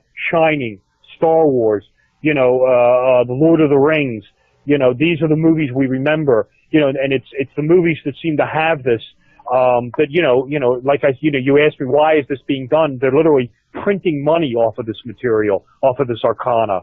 So, that's one reason why it's being done, is it's a way of, I mean, I don't see it as mind control per se, but it's definitely a way to, I guess the way I would say it is appeal to the collective unconscious. And I just want to say also, and not to change, I'm glad to hear that the, feedback's coming in positive. I really appreciate it. Like I said, both my books are the product of 20 years worth of research. And I'm more than happy to share, and I'm glad people, are enjoying the show tonight. And again, if you're interested, please check out the books, Cinema Symbolism, A Guide to Esoteric Imagery in Popular Movies, and The Royal Arch of Enoch. And I'll just give my website out real quick, which is www.robertwsullivanivy.com. You can go there and order all the books and ebooks and all that stuff. So yeah, I mean, I really appreciate coming on, and it's a fascinating subject matter. I mean, like I said, when I was doing Royal Arch, the last chapter is the movie stuff where I talked about it, and I was so impressed. I knew I wanted it to be my second book. And like I said, the book was published about a month ago, and I was so impressed with it that I'm continuing on with it with another book. Great. And I have a question from one of our listeners here. He says the movie Percy Jackson, Sea of Monsters, the main character, Percy, has a tattoo of a trident. He says a pitched fork. What does that symbolize? Well, the truth be told, I have to be honest, and unfortunately this does happen from time to time. You were asking me about a movie I have not seen. So I would be cautious to offer any sort of symbolic interpretation on a movie or on a symbol without seeing it in its context or anything like that. Off the top of my head, and this is just a random, this is me guesstimating. I have not seen those movies. I am somewhat familiar with them. I know they incorporate a lot of Greek mythology. Again, I have not seen them, so I want to stress that. And my gut feeling would be this might tie into the Trident of Poseidon, but that is a complete knee-jerk gut feeling. I have not watched the movie. I would have to see the tattoo. I would have to see the context it's being used in to give a proper diagnosis of it, if there even is one. And I stress that also. Sometimes, you know, there are movies that do not incorporate this imagery. I mean, I don't want people, you know, I mean, in doing these books, there are many movies I have not written about because there is nothing to them. I mean, they're good movies, don't get me wrong, but by and large, the works of Quentin Tarantino doesn't incorporate this material. A lot of the Tim Burton movies is also absent of this material. It doesn't make them less movies. It just means that, you know, these guys just don't use this, implement this material. I mean, I've watched Reservoir Dogs and Pulp Fiction probably 24 times a piece, and I've never seen anything in either one of those movies that suggested to me that there was any sort of esoteric themes, mythology, occult iconography going on. So, I mean, there are movies without this also. I don't want people thinking that they're, you know, I'm just, you know, throwing out movies. I mean, the movies I talk about are the movies I know it's there. And believe me, I've watched a lot of movies in my life, and I've not seen it in films. But the Percy Jackson movies, or I believe that's the name of them, I have not seen them. I know they incorporate some Greek mythology. Off the top of my head, that's what I'm guessing at. But again, without having seen it, I would have to reserve an answer until I saw it. All right, Robert, we're going to take one more break here, and then we'll come back, and you and I will finish up. I've got some more questions about some more movies here, a whole list of them, actually, and we'll try to get to some of them. So hang on with us. Okay, everybody, this is Late Night in the Midlands. I'm Michael Vera with my guest, Robert Sullivan. And again, we have him linked up on the homepage of latenightinthemidlands.com. So you can go right over to his website, bookmark it. This guy has 20 years of research, and you know it, because to be able to share with us what he's sharing tonight and to be able to store all this.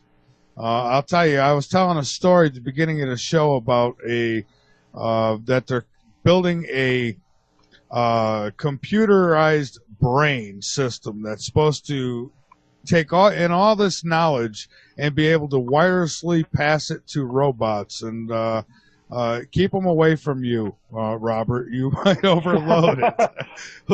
We'll be right back, everybody. And that was the wrong one. That one's old. I don't know how that got in there. The call-in number is 803-317-2264.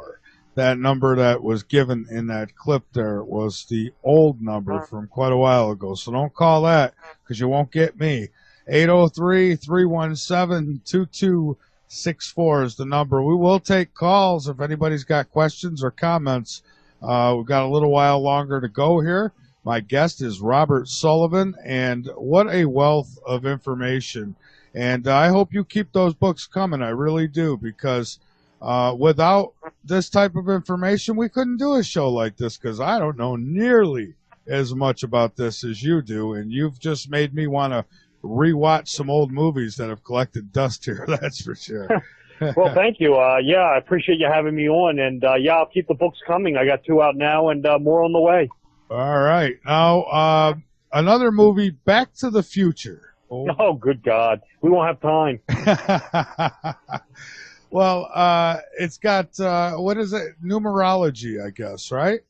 Well, what you have. This is one of the more complex movie trilogies. You have a lot of Egyptian numerological symbols going on, and if you have to understand a lot about solarism and Egyptian mythology to understand the Back to the Future trilogies, part one especially. I'll get into it briefly. We won't have time to get into all of it. Okay.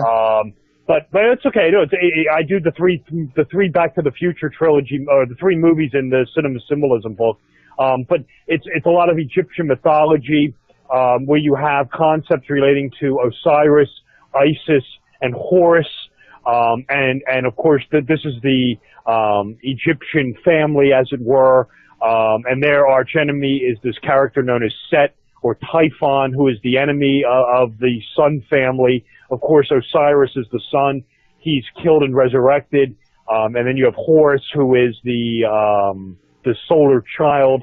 And of course, you'll find this paralleled in the Back to the Future movie, where you have George McFly, who is the sun father, Osiris, who is killed by Set, or Typhon, who is Biff Tannen in Back to the Future. He's the archenemy of the Sun family. You have the Virgin Mother Isis, who is Lorraine Baines, the wife.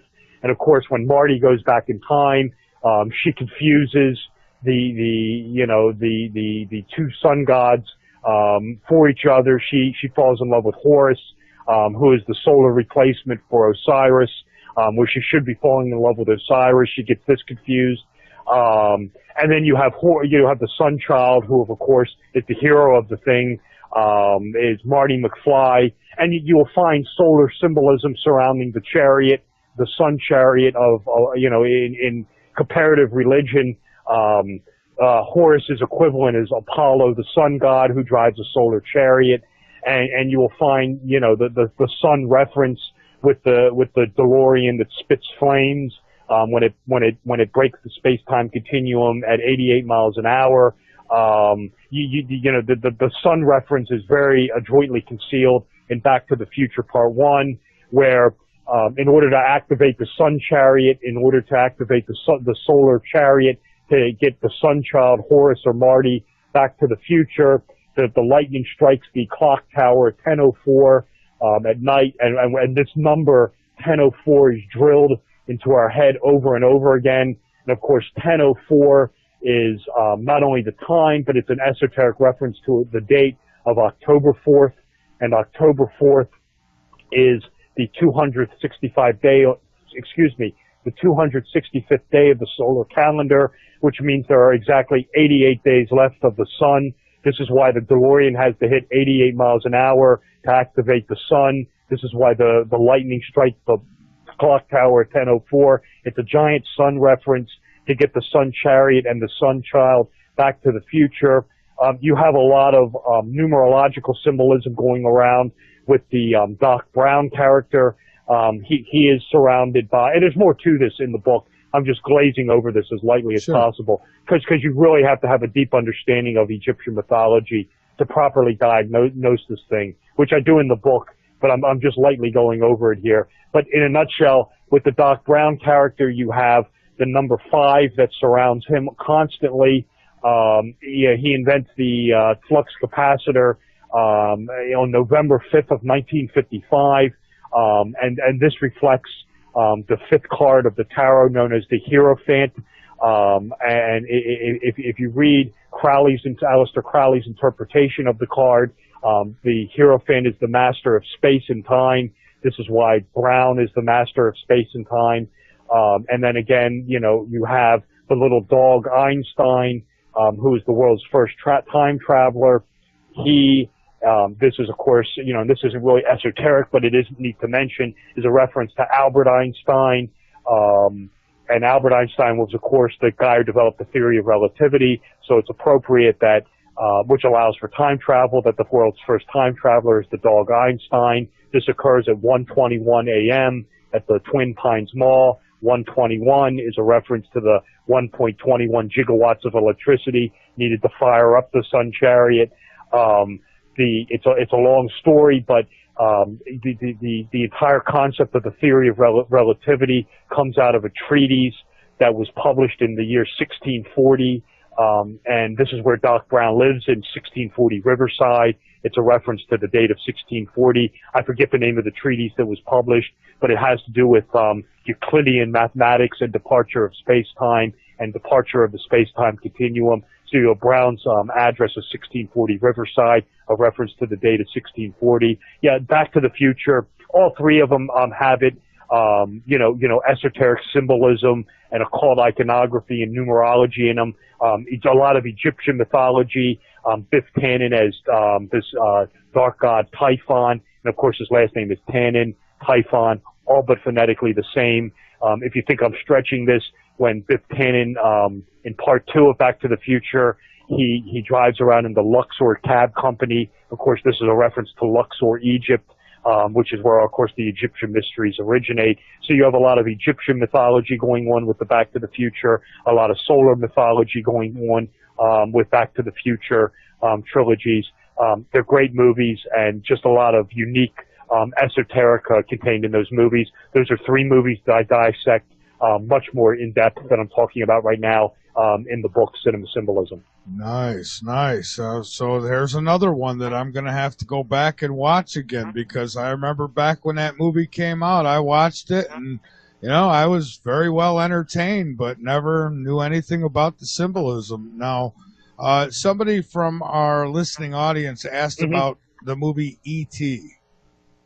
Oh, right.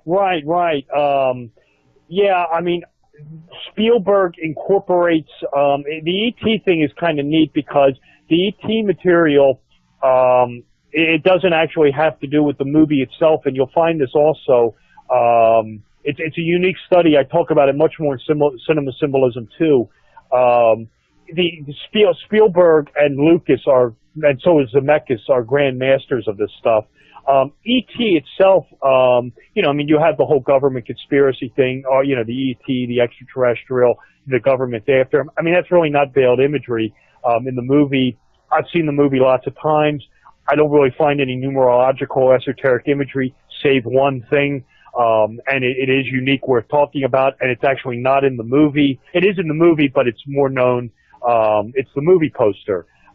Which is when it happens in the movie. I shouldn't say it doesn't happen in the movie, where if you look at the movie poster, it's in the movie where the little boy, Elliot, I think, has cut his hand, and E.T. has the glowing tip finger and is reaching in and heals the hand. If you look at the movie poster, that's the image. It's the hand reaching, it's the extraterrestrial hand reaching in with the little boy's hand. This is, if you know your religious art, this is the Sistine Chapel by Michelangelo. Is the movie poster of God touching Adam's hand. So you have the E.T., the extraterrestrial, touching the hand of a little boy. Oh. If you look at the movie poster and you look at Michelangelo's Sistine Chapel and of God touching Adam, it's the exact same artwork.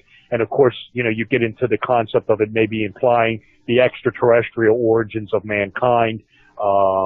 Certainly that's what the symbolism seems to be implying. And it's a good question to ask. Because, we've been talking about during the show, the symbolism contained in the movies themselves, this hidden iconography, these hidden themes, these hidden, alchemical, we've been talking about the whole night. I want to point out, and I talk about this in the book as well, there are situations where I document where the casting of an actor can be occult in nature, and believe it or not, I've actually documented the release date of a movie can be occult and esoteric in nature. So and another study is, and this is again something I'm talking about more in Cinema Symbolism too, is, movie posters, the artwork, surrounding a film can have hidden themes, hidden iconography in it, as well. It's an interesting subject matter. And again, if you take a look at the E.T. poster, take a look at the Michelangelo Sistine Chapel, with God creating Adam, it's the exact same artwork. So some might look at it as a message that, E.T. had something to do with mankind, maybe. I don't know. Yeah, that's certainly one way of interpreting it, certainly. All right. I'm really interested in these extraterrestrial type movies like Star Wars. Now, was there something specific with Luke Skywalker? Right, right. With Star Wars, I dissect all 6 of the Star Wars movies in the Cinema Symbolism book. Again, this ties into a lot of Egyptian mythology, a lot of Joseph Campbell mythology. The works of, George Lucas's Star Wars is based on the works of a man named Joseph Campbell, and his seminal work is a book called A Hero of a Thousand Faces, or A Hero with a Thousand Faces. I've heard it pronounced both ways, or I've seen it both ways. And what this is the hero with a thousand faces, for lack of a better word, is the solar hero. And what it documents is that the hero's the sun, then this is his solar journey, and there are certain things that will always happen to him on this journey. You will find these elements and components in the Star Wars movies, specifically the first 3 trilogies. You will find elements of these in the Matrix films. You will also find elements of these in the Lord of the Rings movies, the Harry Potter material, and the C.S. Lewis Narnia movies as well. So if the hero or the heroine even is a solar allegory, the monomyth, or what Campbell talks about in A Hero with a Thousand Faces, is these certain things that always happen to the solar hero. So in Star Wars, and again this ties into some Egyptian solar mythology, you have Luke Skywalker, who is the sun hero, who is going to be the messianic savior of the universe.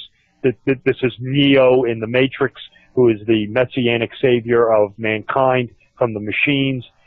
This is Frodo Baggins in Lord of the Rings, who's going to be the savior of Middle Earth. I mean, it's the Christ figure, for lack of a better word. But Luke Skywalker, I mean, just look at his name. Luke comes from lux, the Latin for light. What light skywalks? The sun. You have Luke Skywalker lives on Tatooine, which has 2 suns. Tatooine births 2 sons, Anakin Skywalker and Luke Skywalker. And Anakin Skywalker also has these same Christ-like attributes around him as well. So you have these 2 solar figures being born on a planet with 2 suns. The name Luke Skywalker literally means light walking across the sky. The sun, and of course, going back to ancient religion, Apollo is the premier sun god. This is also, Apollo is also Helios. Apollo in the Egyptian mysteries is Horus.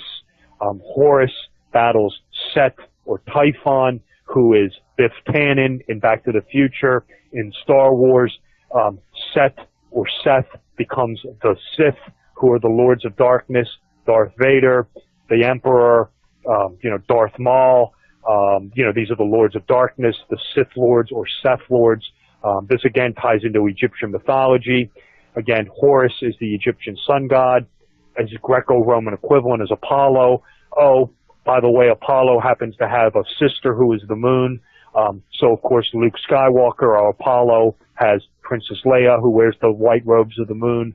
So you will have this whole Egyptian, solar, lunar, Sabian motifs going on in the Star Wars movies. And again, you have in the Campbell work, in the works of Joseph Campbell, and again, specifically The Hero with a Thousand Faces, you will have these elements that happen to the sun hero.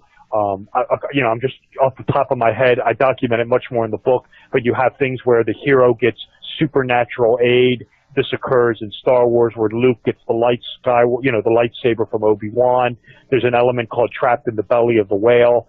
This is when the hero has to fight his way out of some sort of eternal dungeon of some kind. Of course, in Star Wars, this is the trash compactor scene, where they have to battle their way out of the Death Star, the bowels of the Death Star. You'll find these elements also in Lord of the Rings and the Matrix and, the Harry Potter material as well. It's again, if the hero's the sun, the monomyth is his solar allegory or his solar adventure, I guess is a better way for me to say it. And you'll find these elements in Star Wars. The first 3 have it. You will find occultism in the other 3 Star Wars movies. This would be episodes 1, 2, and 3. You'll find it again in the Matrix, in the Lord of the Rings. I document it much more in the book. So please check out the book. And again, this stuff is all in there. And, Lucas has said on numerous occasions that, Campbell was a huge fan, influence upon him. So, definitely check out the book. to learn more about the esoteric and mysticism of the Star Wars movies. It kind of reminds me of like the story in religious texts, you know, the Father, the Son, and the Holy Spirit. And then you've got Darth Vader, the Father, Luke Skywalker, the Son, and I don't know, Obi-Wan Kenobi was there to guide him even after he died. Right. Where you have in the concept of Father, the Son, and Holy Ghost is another solar icon. If you read the works of a Jesuit priest named Athanasius Kircher, you know, the God the Father is the sun at dawn, you know, coming over the horizon, being the godlike figure. He's the youthful sun at dawn, being, you know, God the Son at dawn, being the youthful sun, and then descends into the, you know, mysterious afterworld at dusk, being the Holy Ghost. So the whole concept of the Trinity of, you know, and this is again the triple division of government in the Blue Lodge. Anytime you see triple, you know, things like this, you know, think, you know, Father, Son, Holy Ghost. It's the movement of the sun. And again, you'll find the solar iconography, you know, within the Star Wars movies. The Kenobi character is interesting. This is the hermit wizard character, who is a character known as Hermes Trismegistus, who is the god of magic and wizardry and things like that.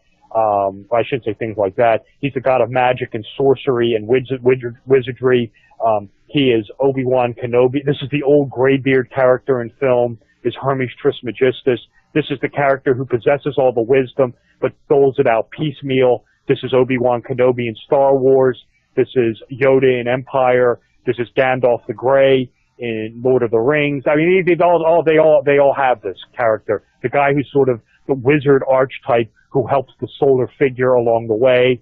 But he has all the knowledge, but he only gives it out when he needs to, knows the truth about everything, but again, will only divulge it piecemeal. I mean, you know, Gandalf the Grey, Obi-Wan Kenobi, Yoda, Morpheus in Matrix, Albus Dumbledore in Harry Potter. It's the old graybeard. He's a favorite, you know, kind of easy to spot. But yeah, when I have a whole chapter in the book of Hermes Trismegistus in film, the wizard archetype, and I even get into the concept of the evil wizard archetype, the anti-Hermes Trismegistus. You'll find that in film. The two that mainly come to mind are Thulsa Doom in Conan the Barbarian and Willy Wonka and the Chocolate Factory, who is the evil wizard. Willy Wonka possesses all the occult secrets of candy making, but won't give them up to save his life and likes to torture little children. Amazing. Absolutely amazing. Now, there's a few others that I'd like to ask you about. We've got about another, I guess, 20 minutes. The Exorcist. Right. That's a good one. I was listening and I heard the tubular bells in the background for one of your promos, which is the theme music to The Exorcist. Yeah, The Exorcist is unique. This is a movie that I dissect in cinema symbolism. It's actually the first chapter of the book. And you have a lot of mysticism going on and a lot of subliminal imagery going on in The Exorcist. You have concepts of what you have, what I would call, and it's a tongue twister. I'll explain what I'm talking about. Is things such as kabbalistic apotheosis, and what I mean by that when I say kabbalistic, I'm talking about you know Hebrew Kabbalah, which is alchemy. Which incorporates a lot of mysticism and change and alchemy. And when I say apotheosis, I'm talking about becoming godlike. And what you have going on in The Exorcist, this surrounds the Father Karras character, who is the Christ-like savior of the little girl. He's her own personal Jesus. This is symbolically told to you on the screen by Friedkin. Father Karras is constantly shown in a state of ascension, going up steps, constantly moving upward. This is symbolizing becoming Christ-like, becoming, what I would call, Gnostic Ascensio, having this awakening. He's going to be, for him it's more of apotheosis than it is awakening. He's going to become her personal savior. So Karras is constantly in a state of moving upwards. This is told to you by Friedkin immediately when you are introduced to Father Karras. He is coming up onto a subway platform. and the sign behind him is 33rd Street. And of course, 33rd is the date of Jesus' years on earth. Jesus was 33 years old when he was crucified. So by putting the number of 33 behind Karis and putting him in an upward state as he is during the whole movie, you are identifying Karis as this Christ-like savior of the little girl, which he ultimately turns out to be. He is the one who exorcises the demon from the little girl. But in doing so, and this permeates the whole movie, Karis throughout the whole movie is in a state of doubt. He doubts Christianity. He doubts his own religion. So when he dies by exorcising the demon, he's successful, but he falls down the flight of steps at the end. And this is symbolizing his downfall, that ultimately he does succeed in exorcising the demon, but he was a doubter the entire time, thus he falls down the steps, symbolizing his doubt and his ultimate death and his downfall. But we know the exorcism is successful. How do we know that? Friedkin tells us symbolically, when Karis is laying there dying at the bottom of the steps, you will see the word in graffiti pigs written next to him. This is referencing the gospel tales of Jesus successfully exorcising a series of demons from a man and casting them into a herd of pigs. And then Jesus ordered the pigs off a cliff to be killed. So when you see the word pigs there, that's a reference to the gospel tale of Jesus exorcising the pigs. So we know the exorcism was successful.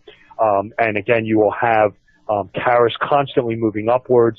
And then again, Friedkin does something that's really interesting, and this is carried forward in The Shining as well, where you have evil being introduced into Georgetown and into the McNeil family at Halloween. He doesn't tell you that. He doesn't flash Halloween 1973 across the screen, but we know this is the case because when Chris McNeil is walking home from filming the movie, she's accosted by a series of trick-or-treaters. So we know the date is Halloween. Halloween symbolizes the dark half of the year. Halloween falls on when it does is because that is the halfway point between the equinoxes, between the autumn equinox and the winter solstice. This is known as the darker half, when the evil spirits are free to roam and the darker half of the year is allowed to take over. Obviously, the days are shorter, darkness reigns. Hence, Friedkin is symbolically telling you the darkness, night, is symbolically entering Georgetown, entering the McNeil family by identifying the date of Halloween. As McNeil walks home. We talked about The Shining earlier in the film. Stanley Kubrick does this exact same thing, and no one notices it.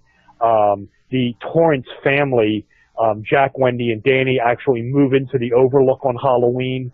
And again, it's the same symbology. It's the darker half. It's the evil spirits now beginning to roam the corridors of the hotel when the days are shorter and night's exalted. How do we know that? Does Stanley Kubrick ever tell you or flash the date of Halloween across the screen? No. Stuart Ullman, when Jack Torrance is meeting with him, tells you that the hotel's season runs from May the 1st to October 30th. He says October 30th is the last day we're open. Hence, you know that when the Torrance family moves in, it's the day after October 30th, Halloween. And it's the same symbology going on in The Exorcist. Darkness is now entering Georgetown. So you have that going on within The Exorcist. You have the character of Father Marin. He is paralleling a real-life Jesuit priest known as Athanasius Kircher, who wrote about the mysteries of Christianity. And the Kircher, he believed Christianity was more Egyptian in origin than it was. I believe the term he used was Christianity's origins lay along the Nile River, not along the Jordans. But Kirchner was big time into investigating, digs and ruins to locate Christianity's origins. You'll find this with Marin digging up the pagan site at the very beginning, trying to discover Christianity's, quote unquote pagan origins. You have the Jesuit priest, investigating the pagan origins. This comes straight out of the history of the Jesuits with this Jesuit priest named Athanasius Kircher. And then, just on a, light versus dark level, you have the little girl being possessed by the darkness, the evil spirit. So what do? You call in the two sun priests the Jesuits. The emblem for the Jesuits is the sun, so you're symbolically invoking the sun, the two sun priests, what I call in the book the Catholic Church's solar magisterium, the Society of Jesus. They're the, sort of the Marines, the sun priests who come in to drive out the darkness, to invoke the sun and drive out the darkness from the little girl. And you have a lot more going on in The Exorcist, some real unique symbology going on, with scenes. I don't want to give too much away. I don't want to give the whole book away. But yeah, The Exorcist is the first chapter of the book. And it's a lot going on in The Exorcist, regarding, concepts of apotheosis, and just mysticism and, solar symbolism. It's a great movie. It's one of my all-time favorite movies, and definitely check it out. Incredible. Now, I did read about a Superman movie from 1978, and I've grown up being a Superman fan and a Batman fan, so I definitely would like to hit on those two before we're done tonight. Right. Well, the Batman mythology is more mythological and psychological. I'll start with Batman. I'll go to Superman. Superman is another Jesus Christ figure. The Batman mythology has to do with a lot of Jungian psychology, conscious ego versus shadow self. For Bruce Wayne, it's the Bruce Wayne personality versus the darker self, which is Batman. But the Batman character is his real persona. The guy who invented Batman was a man by the name of Bob Kane. This is where the name Bruce Wayne comes from. It's just a parody of the name Bob Kane. You obviously have the anti-Batman character, who is the Joker, who is the devil character. You have the female trickster villain, who is Lilith, who is this female trickster goddess of mythology. This is obviously Catwoman. The Two-Face character, who is the district attorney, who has the split face. That's the Roman god Janus, who had a split face, who had two faces. So with Batman, you have a lot of, he also embodies the concept of, the Christ figure, the Savior. He's constantly referred to as the Savior archetype, or the Savior of Gotham City. To summon Batman, you have to, use the sun. You have to use the solar beacon, the bat signal. So you have to invoke the sun to draw out the Savior figure to save Gotham from these, evil, super villains. You have, Poison Ivy is the evil, mother archetype. Gaia reversed almost. If Gaia is Mother Earth, she's the evil Mother Nature. So you'll have a lot going on with mythology with Batman. Superman is great. Another savior archetype, another Christ-like figure, sent, the only begotten son, sent to planet Earth with magical powers to save mankind from itself and to teach mankind how to be humane and live with justice and to be kind with each other. And Superman uses his supernatural powers, like Jesus has these supernatural, remarkable powers sent by is the only begotten son of his parents, sent to planet Earth with these powers to save mankind from itself. Superman in the 1978 movie, actually resurrects the dead, like Jesus resurrects Osiris. Superman brings, Lois Lane back to life. In the one they just released, my goodness gracious. If I could, the last one that they had released, that's the message I got from it without even knowing about most of the stuff at the time. Is that he was like a god. He was sent down to a virgin mother. Well, not so much a virgin, but a mother who couldn't bear her own children, and she just happens to find him, and he's sent down there to be the protector of Earth, and right, absolutely. In the one they just released, Man of Steel, he's on Earth before he reveals himself to be Superman. How old is he on Earth? He's 33 years old. Oh, who else was 33 years old? Oh, Jesus. It's the same story. And you will constantly see in Man of Steel Jesus. I'm calling him Jesus. Superman leaves the one spaceship cruciform, and flies in front of the sun. And of course, you get the whole solar allegory with the New Testament, with Jesus being the Son, S-U-N. I mean, even, my goodness gracious, in Man of Steel, Russell Crowe tells Clark or Jor-El, he says, you're gonna teach the Earthlings to be one with the sun. I mean, it's just all over the place in Man of Steel. But yeah, I mean, Superman's another one of these guys. You know, the Christ Savior archetype, you know, is on screen. Superman is one of them. I mean, I'll just briefly, Anakin Skywalker, is the Christ-like messianic savior of the Jedis, who is virgin birth. Is misunderstood by the temple elders. Wants to use his powers to stop people from dying, is dead and resurrected as Darth Vader, and storms the temple. I mean, boy, doesn't that sound familiar? Wow. You know, you have in the Green Mile, John Coffey, JC, who dies for the sins of the South, and resurrects the little mouse. He can bring things back to life. JC, James or John Coffey, he's the Christ-like figure, and again, he dies for the sins of the South.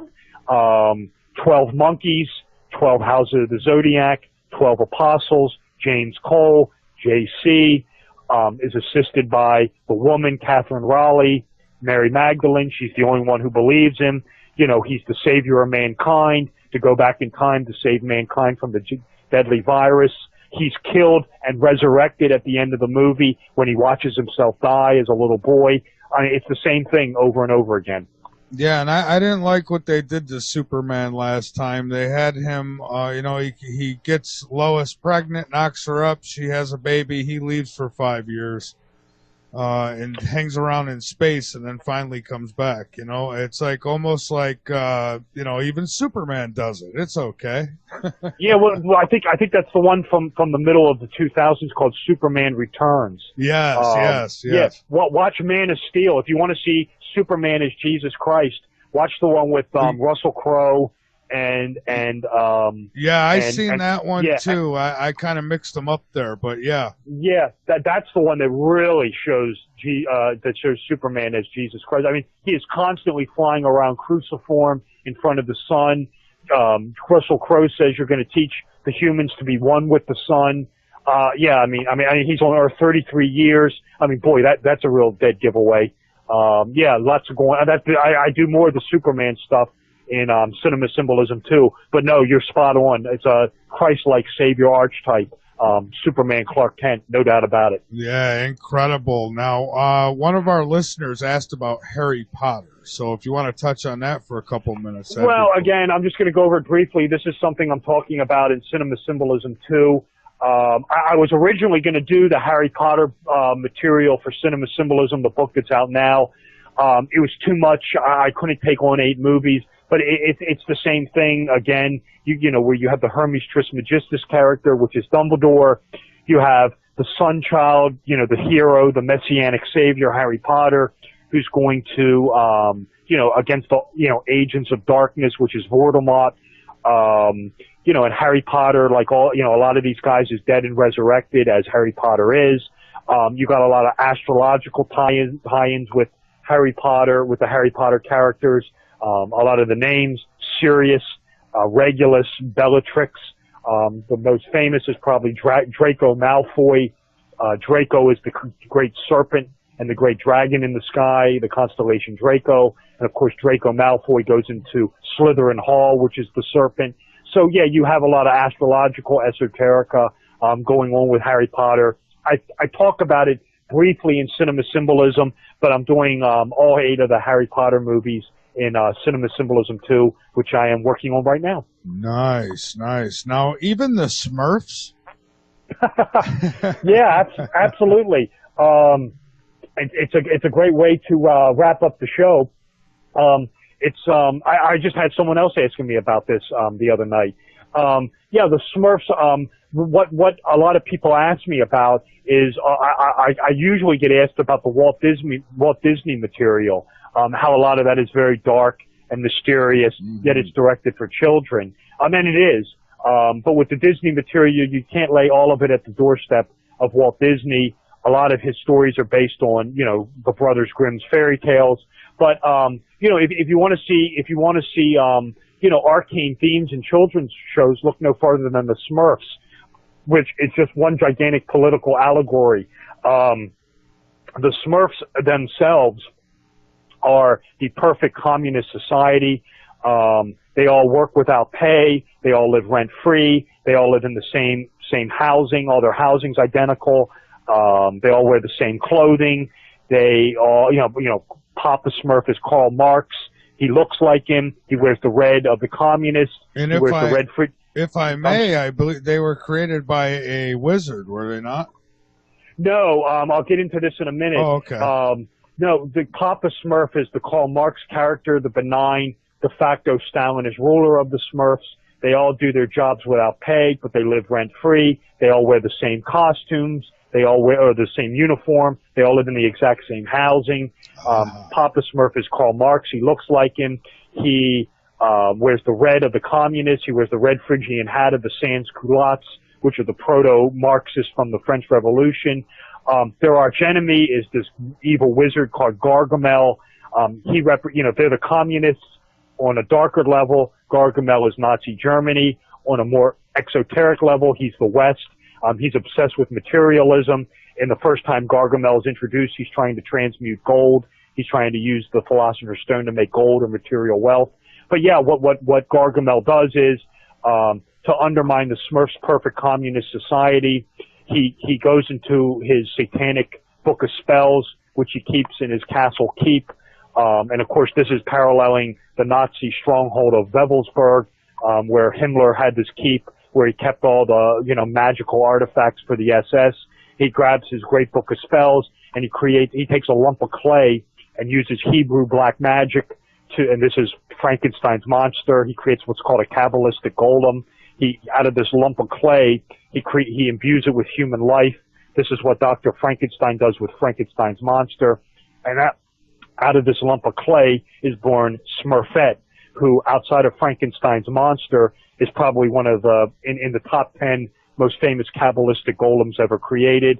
And Smurfette's sole mission is seek and destroy. He sends her into the Smurfs' perfected communist village to establish a fifth column. She is sent there to destroy the Smurfs from within, and she almost succeeds at this. But then Papa Smurf catches wind of what Gargamel is trying to do, and he uses the white magic to turn Smurfette into the Smurfette we all know and love with the blonde hair, and turns her into a real Smurf. So a lot of political allegory with the Smurfs, a lot of magic, a lot of sorcery. People always want to talk about Walt Disney. I think a lot of stuff going on in the Smurfs makes the Walt Disney material look somewhat like child's play. Although I have to be honest with you, in Cinema Symbolism 2, I have a whole chapter on Walt Disney. There's a lot of very mystical, arcane themes going on in the Walt Disney movies, and when we talked about this already in the show, the National Treasure movies, parts 1 and 2, are both Walt Disney movies. And with the Smurfs too, I kind of wonder. You've got all males, you've got one female. They don't seem to reproduce, right? So it would seem like it's, I don't know, like well, yeah, there's some stuff I think they even have to leave out of children's shows. They just kind of all hang out together, and they work. They all till the land. They all, it's the Marxist doctrine, whatever it is. Each according to his own. Each according to his needs. To his each their own, or whatever it is. I should write that saying down. But it's the Marxist doctrine. It's basically what the Smurfs are. They all work. They all live rent free, but they all do what they're capable of. And they all take what they need and are afforded their own needs. So yeah, it's literally the perfect communist society. The Marxist society is the Smurfs. Fantastic. And Robert, I'm going to have you back really soon, but I'd like to have you back on another show that I do with Ryan Gable, The Last Frequency. Would love to get you on there and talk about some of the new kid shows and maybe some of the stuff we didn't get a chance to talk about tonight. I'm fascinated by this and fascinated by the work that you've done the last 20 years, and I appreciate it. And I want to give you the floor to get out any information that you'd like for the next few minutes, and I thank you so much. Well, for starters, let me say thank you, Mike, for having me on. I sincerely appreciate it. I thought it was a fantastic show. I would love to come on your other show with Ryan. I was on The Secret Teachings, I want to say about a month and a half ago. And I got your email. So I'll send you an email tomorrow, and maybe, in the next month or so we could, I don't want to, your shows to cannibalize one another, but maybe in the next month or so we can set something up. I'll shoot you something tomorrow, right around the holiday, if tomorrow or right then after, and we'll set something up. But again, let me say thank you for letting me be on your show. I really appreciate it. If you were interested in what I was talking about tonight, and you wanted more information on me or how to buy my books, the easiest way is please go to my website, which is www.robertwsullivaniv.com. My name is Robert W. Sullivan IV. So my website is just my name. It's www.robertwsullivan with 2 L's, iv.com. There's a banner there to buy my books. If you want the signed copies of Symbolism and Royal Arch of Enoch, you have to buy those through my publisher. They're sold exclusively there. The books, all the books are in the Kindle form. They're in the Apple iBookstore. They are in the Barnes & Noble Nook. You can find that at my publisher's website as well. If you just go to my website, right there on the banner, it will take you there. This material, my books are also on Amazon, the Amazon Kindle, the Barnes & Noble Nook. You can purchase them, from there. If you go to Amazon.com, you can find the Kindle there. You can find the paperbacks there, but they won't be signed. But if you want the Kindle, and all the ebooks, that's all readily available. Just again, go to my website, www.robertwsullivaniv, that's the letter I, the letter V.com. And again, just real quick, there's links there to all my social media, information about me, links to my YouTube channel where you can watch, and listen to other podcasts and radio shows I've been on, watch some videos I produced talking about this material, links to my Twitter account, my Facebook like pages, Royal Arch of Enoch, Cinema Symbolism, even Cinema Symbolism 2, all have Facebook like pages. Twitter, all the social media is routinely updated. You can check there, my website, again, for events and appearances, radio shows I'm going to be on. And again, there's a page there called Buy Rob's Books, and there's links there to buy all the books in the paperback forms, signed copies, because I've been getting emails I get emails pretty regularly. I want a signed copy. I want a signed copy. If you want the signed copy, you got to go to my website. It's not on Amazon. It's www.robertwsullivaniv.com. They are sold exclusively through my publisher. You'll find the link there. And again, if you want the ebooks, they're a lot cheaper. It's on the Amazon Kindle, Barnes & Noble Nook, Apple iBookstore, robertwsullivaniv.com. Check it out. And, again, links to all the social media, Twitter. And thank you, Mike, for having me on Late Night in the Midlands. I thought it was a fantastic show. I really appreciate you having me on and giving me the time to talk about me, my research, and my books. And I just want to say thank you. Oh, and I thank you dearly. And I absolutely enjoyed tonight's show.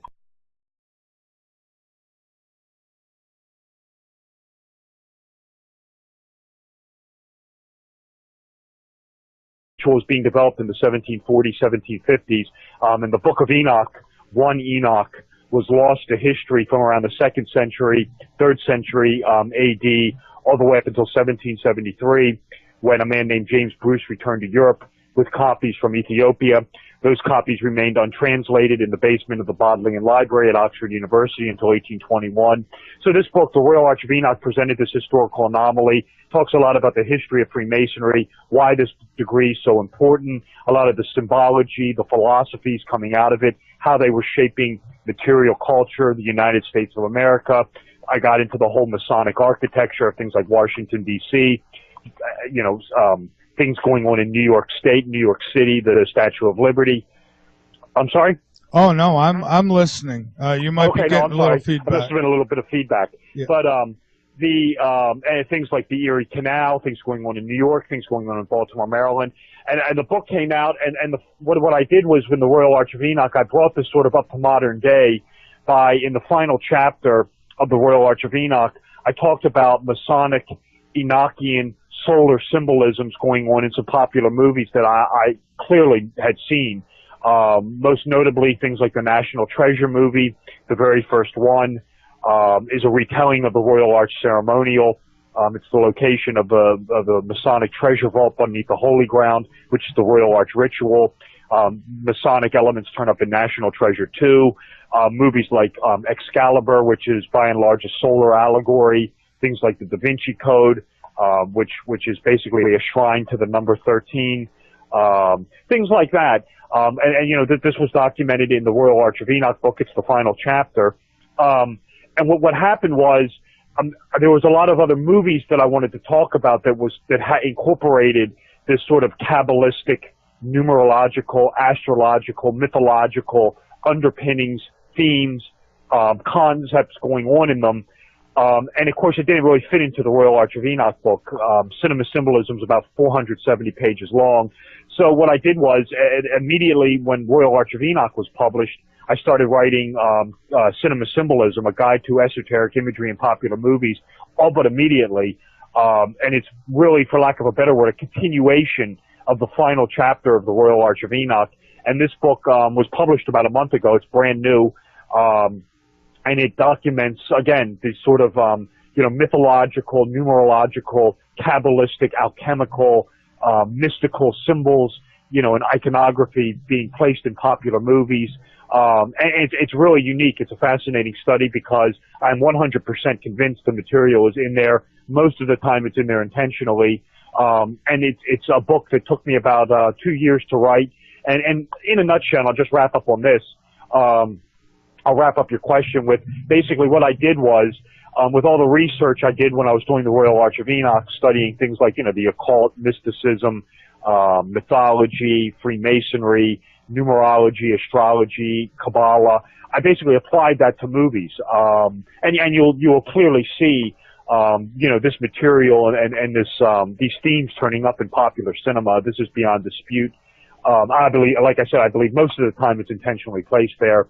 And this is the new book I wrote. It's titled Cinema Symbolism, a guide to esoteric imagery in popular movies, and it was released about a month ago. Fantastic. And I want to get into that very soon, but I had a few other questions for you before we even hit that area. Sure.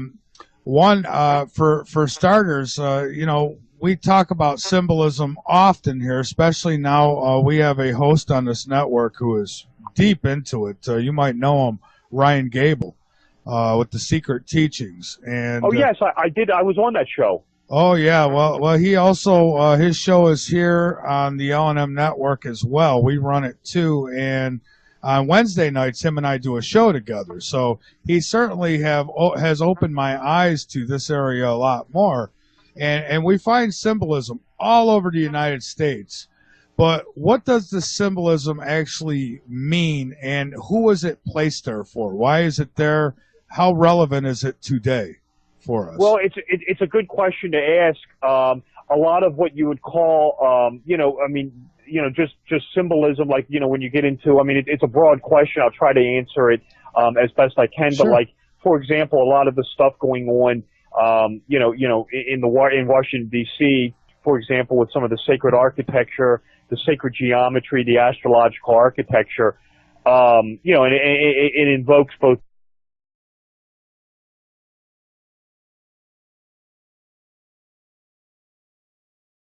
traveling. Hello, Robert. How are you tonight? This is Michael. I'm well. How are you? I am doing just fine, and it is a pleasure to have you back. Well, thank you. I appreciate being on. Thank you for having me back on Late Night in the Midlands, Mike. It's much appreciated. Oh, absolutely. Well, the appreciation's really on my end because you're taking time out to help us better understand something that I got to say that most people probably don't know nearly as much about as you do, and I appreciate that. Well, sure. It's great to be here. All right. Well, Robert, if we could start, maybe you could start by telling us what drove you to the work that you do, and how did it all start? Where did you start with all this? Right. Sure.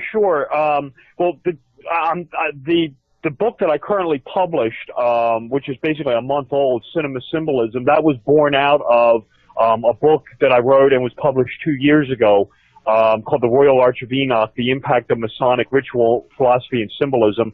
Just briefly, that book began for me when I was an associate student at Oxford University back in 1992, 1993. I spent my junior year abroad there. And it was really there that I got introduced to the works of Francis Yates, the impact of the Hermetic tradition on material society, secret societies, things like that. And there was a lot of research I started doing, reading these books. I became a Freemason in 1997 in amicable St. John's Lodge number 25 here in Baltimore, Maryland. I became a 32nd degree in the Scottish Rite here in Baltimore as well in 1999. And I continued writing the books and doing the research. And it really wasn't until around 2005, 2006 that I really began to put pen to paper with this thing. And this is the first book I published called The Royal Arch of Enoch, which I was on your show, I think, about a year ago, actually, talking about this. But I'll just go over it briefly again. Thank you. And this book presents, it's a 700-page book, and it presents this historical anomaly going on that was never before documented, that this particular higher degree ritual known as the Royal Arch Ceremonial, the Royal Arch of Enoch, in the Scottish Rite, it's also called the Royal Arch of Solomon. In the York Rite, it's called the Royal Arch of Zerubbabel, was incorporating elements of the Book of Enoch, which shouldn't be happening. The Rich Blue Lodge and high degree Freemasonry, there are several reasons why it's being done. Like when you're talking about like the astrological, alignments and things like that, the idea is that by aligning your building to the stars, certain constellations, you're symbolically drawing down divinity to Earth. The idea is that because the stars, the planets, the constellations are closer to God in heaven than we are, you're drawing down heaven on earth. This comes from the work of a Renaissance, a medieval Christian mystic named Raymond Lully. This philosophy was also carried forward by a Dominican friar named Giordano Bruno. This is what is also known as the Hermetic maxim of as above, so below. So by doing things like that, and again, like by incorporating Royal Arch, Masonic symbolism, it's this degree that the name of God is recovered. So again, you're sort of investing the symbol or the icon with God, divinity, concepts of sacred notions relating to a supreme being, I guess would be one way of saying it, and to kind of carry this forward a little bit, because I get asked this routinely. When I talk about the movie symbolism, it's the same sort of question is, why is this being placed there? It's the same sort of concept. I think a lot of times that these movie makers are putting this mythology and these symbols on the screen, what they're trying to do is, it is the same thing with sacred architecture, with incorporating things like the golden ratio, Vesica Pisces, things like that, is you're turning the movie with a piece of celluloid into this, work of, this masterful, piece of art, basically. It's a transformative process where instead of watching just, a movie, you're actually viewing this sort of kabbalistic, alchemical experience that can, actually effectuate your emotions. So that's kind of the way I see it. Some people see it as forms of mind control. I kind of don't go down that path. But, the symbolism, the incorporation of this stuff, it gets a bad rap. Sometimes people see it as evidence of this demonic conspiracy. I don't see it that way at all. And especially when you're dealing with things like the United States of America, which in the Royal Arch of Enoch book, I have a whole chapter on this. The chapter's called the United States of Freemasonry. I basically say the United States is a Masonic republic, and as such, it incorporates and uses a lot of the symbols, both actual symbols and some of the philosophical lessons going on with Freemasonry, and being taught within Freemasonry, both Blue Lodge and high degree, being used in things like city designing, architecture, symbols on colleges, universities. So yeah, you'll find it all over the place. Again, I don't really see it as sinister, but it's definitely there. Some people do, but I see it as more of a sort of kind of divine enlightenment being employed by the use of this material. So it's not a sign that the Jews or the Masons or the Illuminati is running the entire world? That's the way a lot of people see it. I mean, I don't really see it that way. I see it as more of the guys who are creating the United States, going back to the founding fathers. People like DeWitt Clinton were all Freemasons, and they were very impressed with the teachings of it. So they use it in things like city planning, in architecture, You'll find it in colleges and universities. This comes out of the Royal Arch of Enoch ceremonial, where it's the restoration of lost wisdom. So, if it's, if you're restoring knowledge and wisdom, yeah, you would incorporate it into maybe a logo or a coat of arms on a college or university. So, I don't shy away from this either. And when you get into the early days of the country, there is a definite strong Illuministic influence going on. So you can see icons associated with the Illuminati on this stuff. But I see it more as people using it on their own unilaterally because they're impressed with it. Then I see some sort of hidden hand directing people to use it. That being said, yeah, I mean, the use of this material is overwhelming. So, either people are using it or, Freemasonry, people are either using the emblems and philosophies of Freemasonry, but, maybe there is some sort of hidden hand going on within Freemasonry. I've been involved with it for almost 20 years now. I've never seen anything, but, you will find a lot of Masonic influence, symbols, icons, architecture in the United States. And, it does beg the question and even raises my eyebrows a bit. Clearly this is not being done by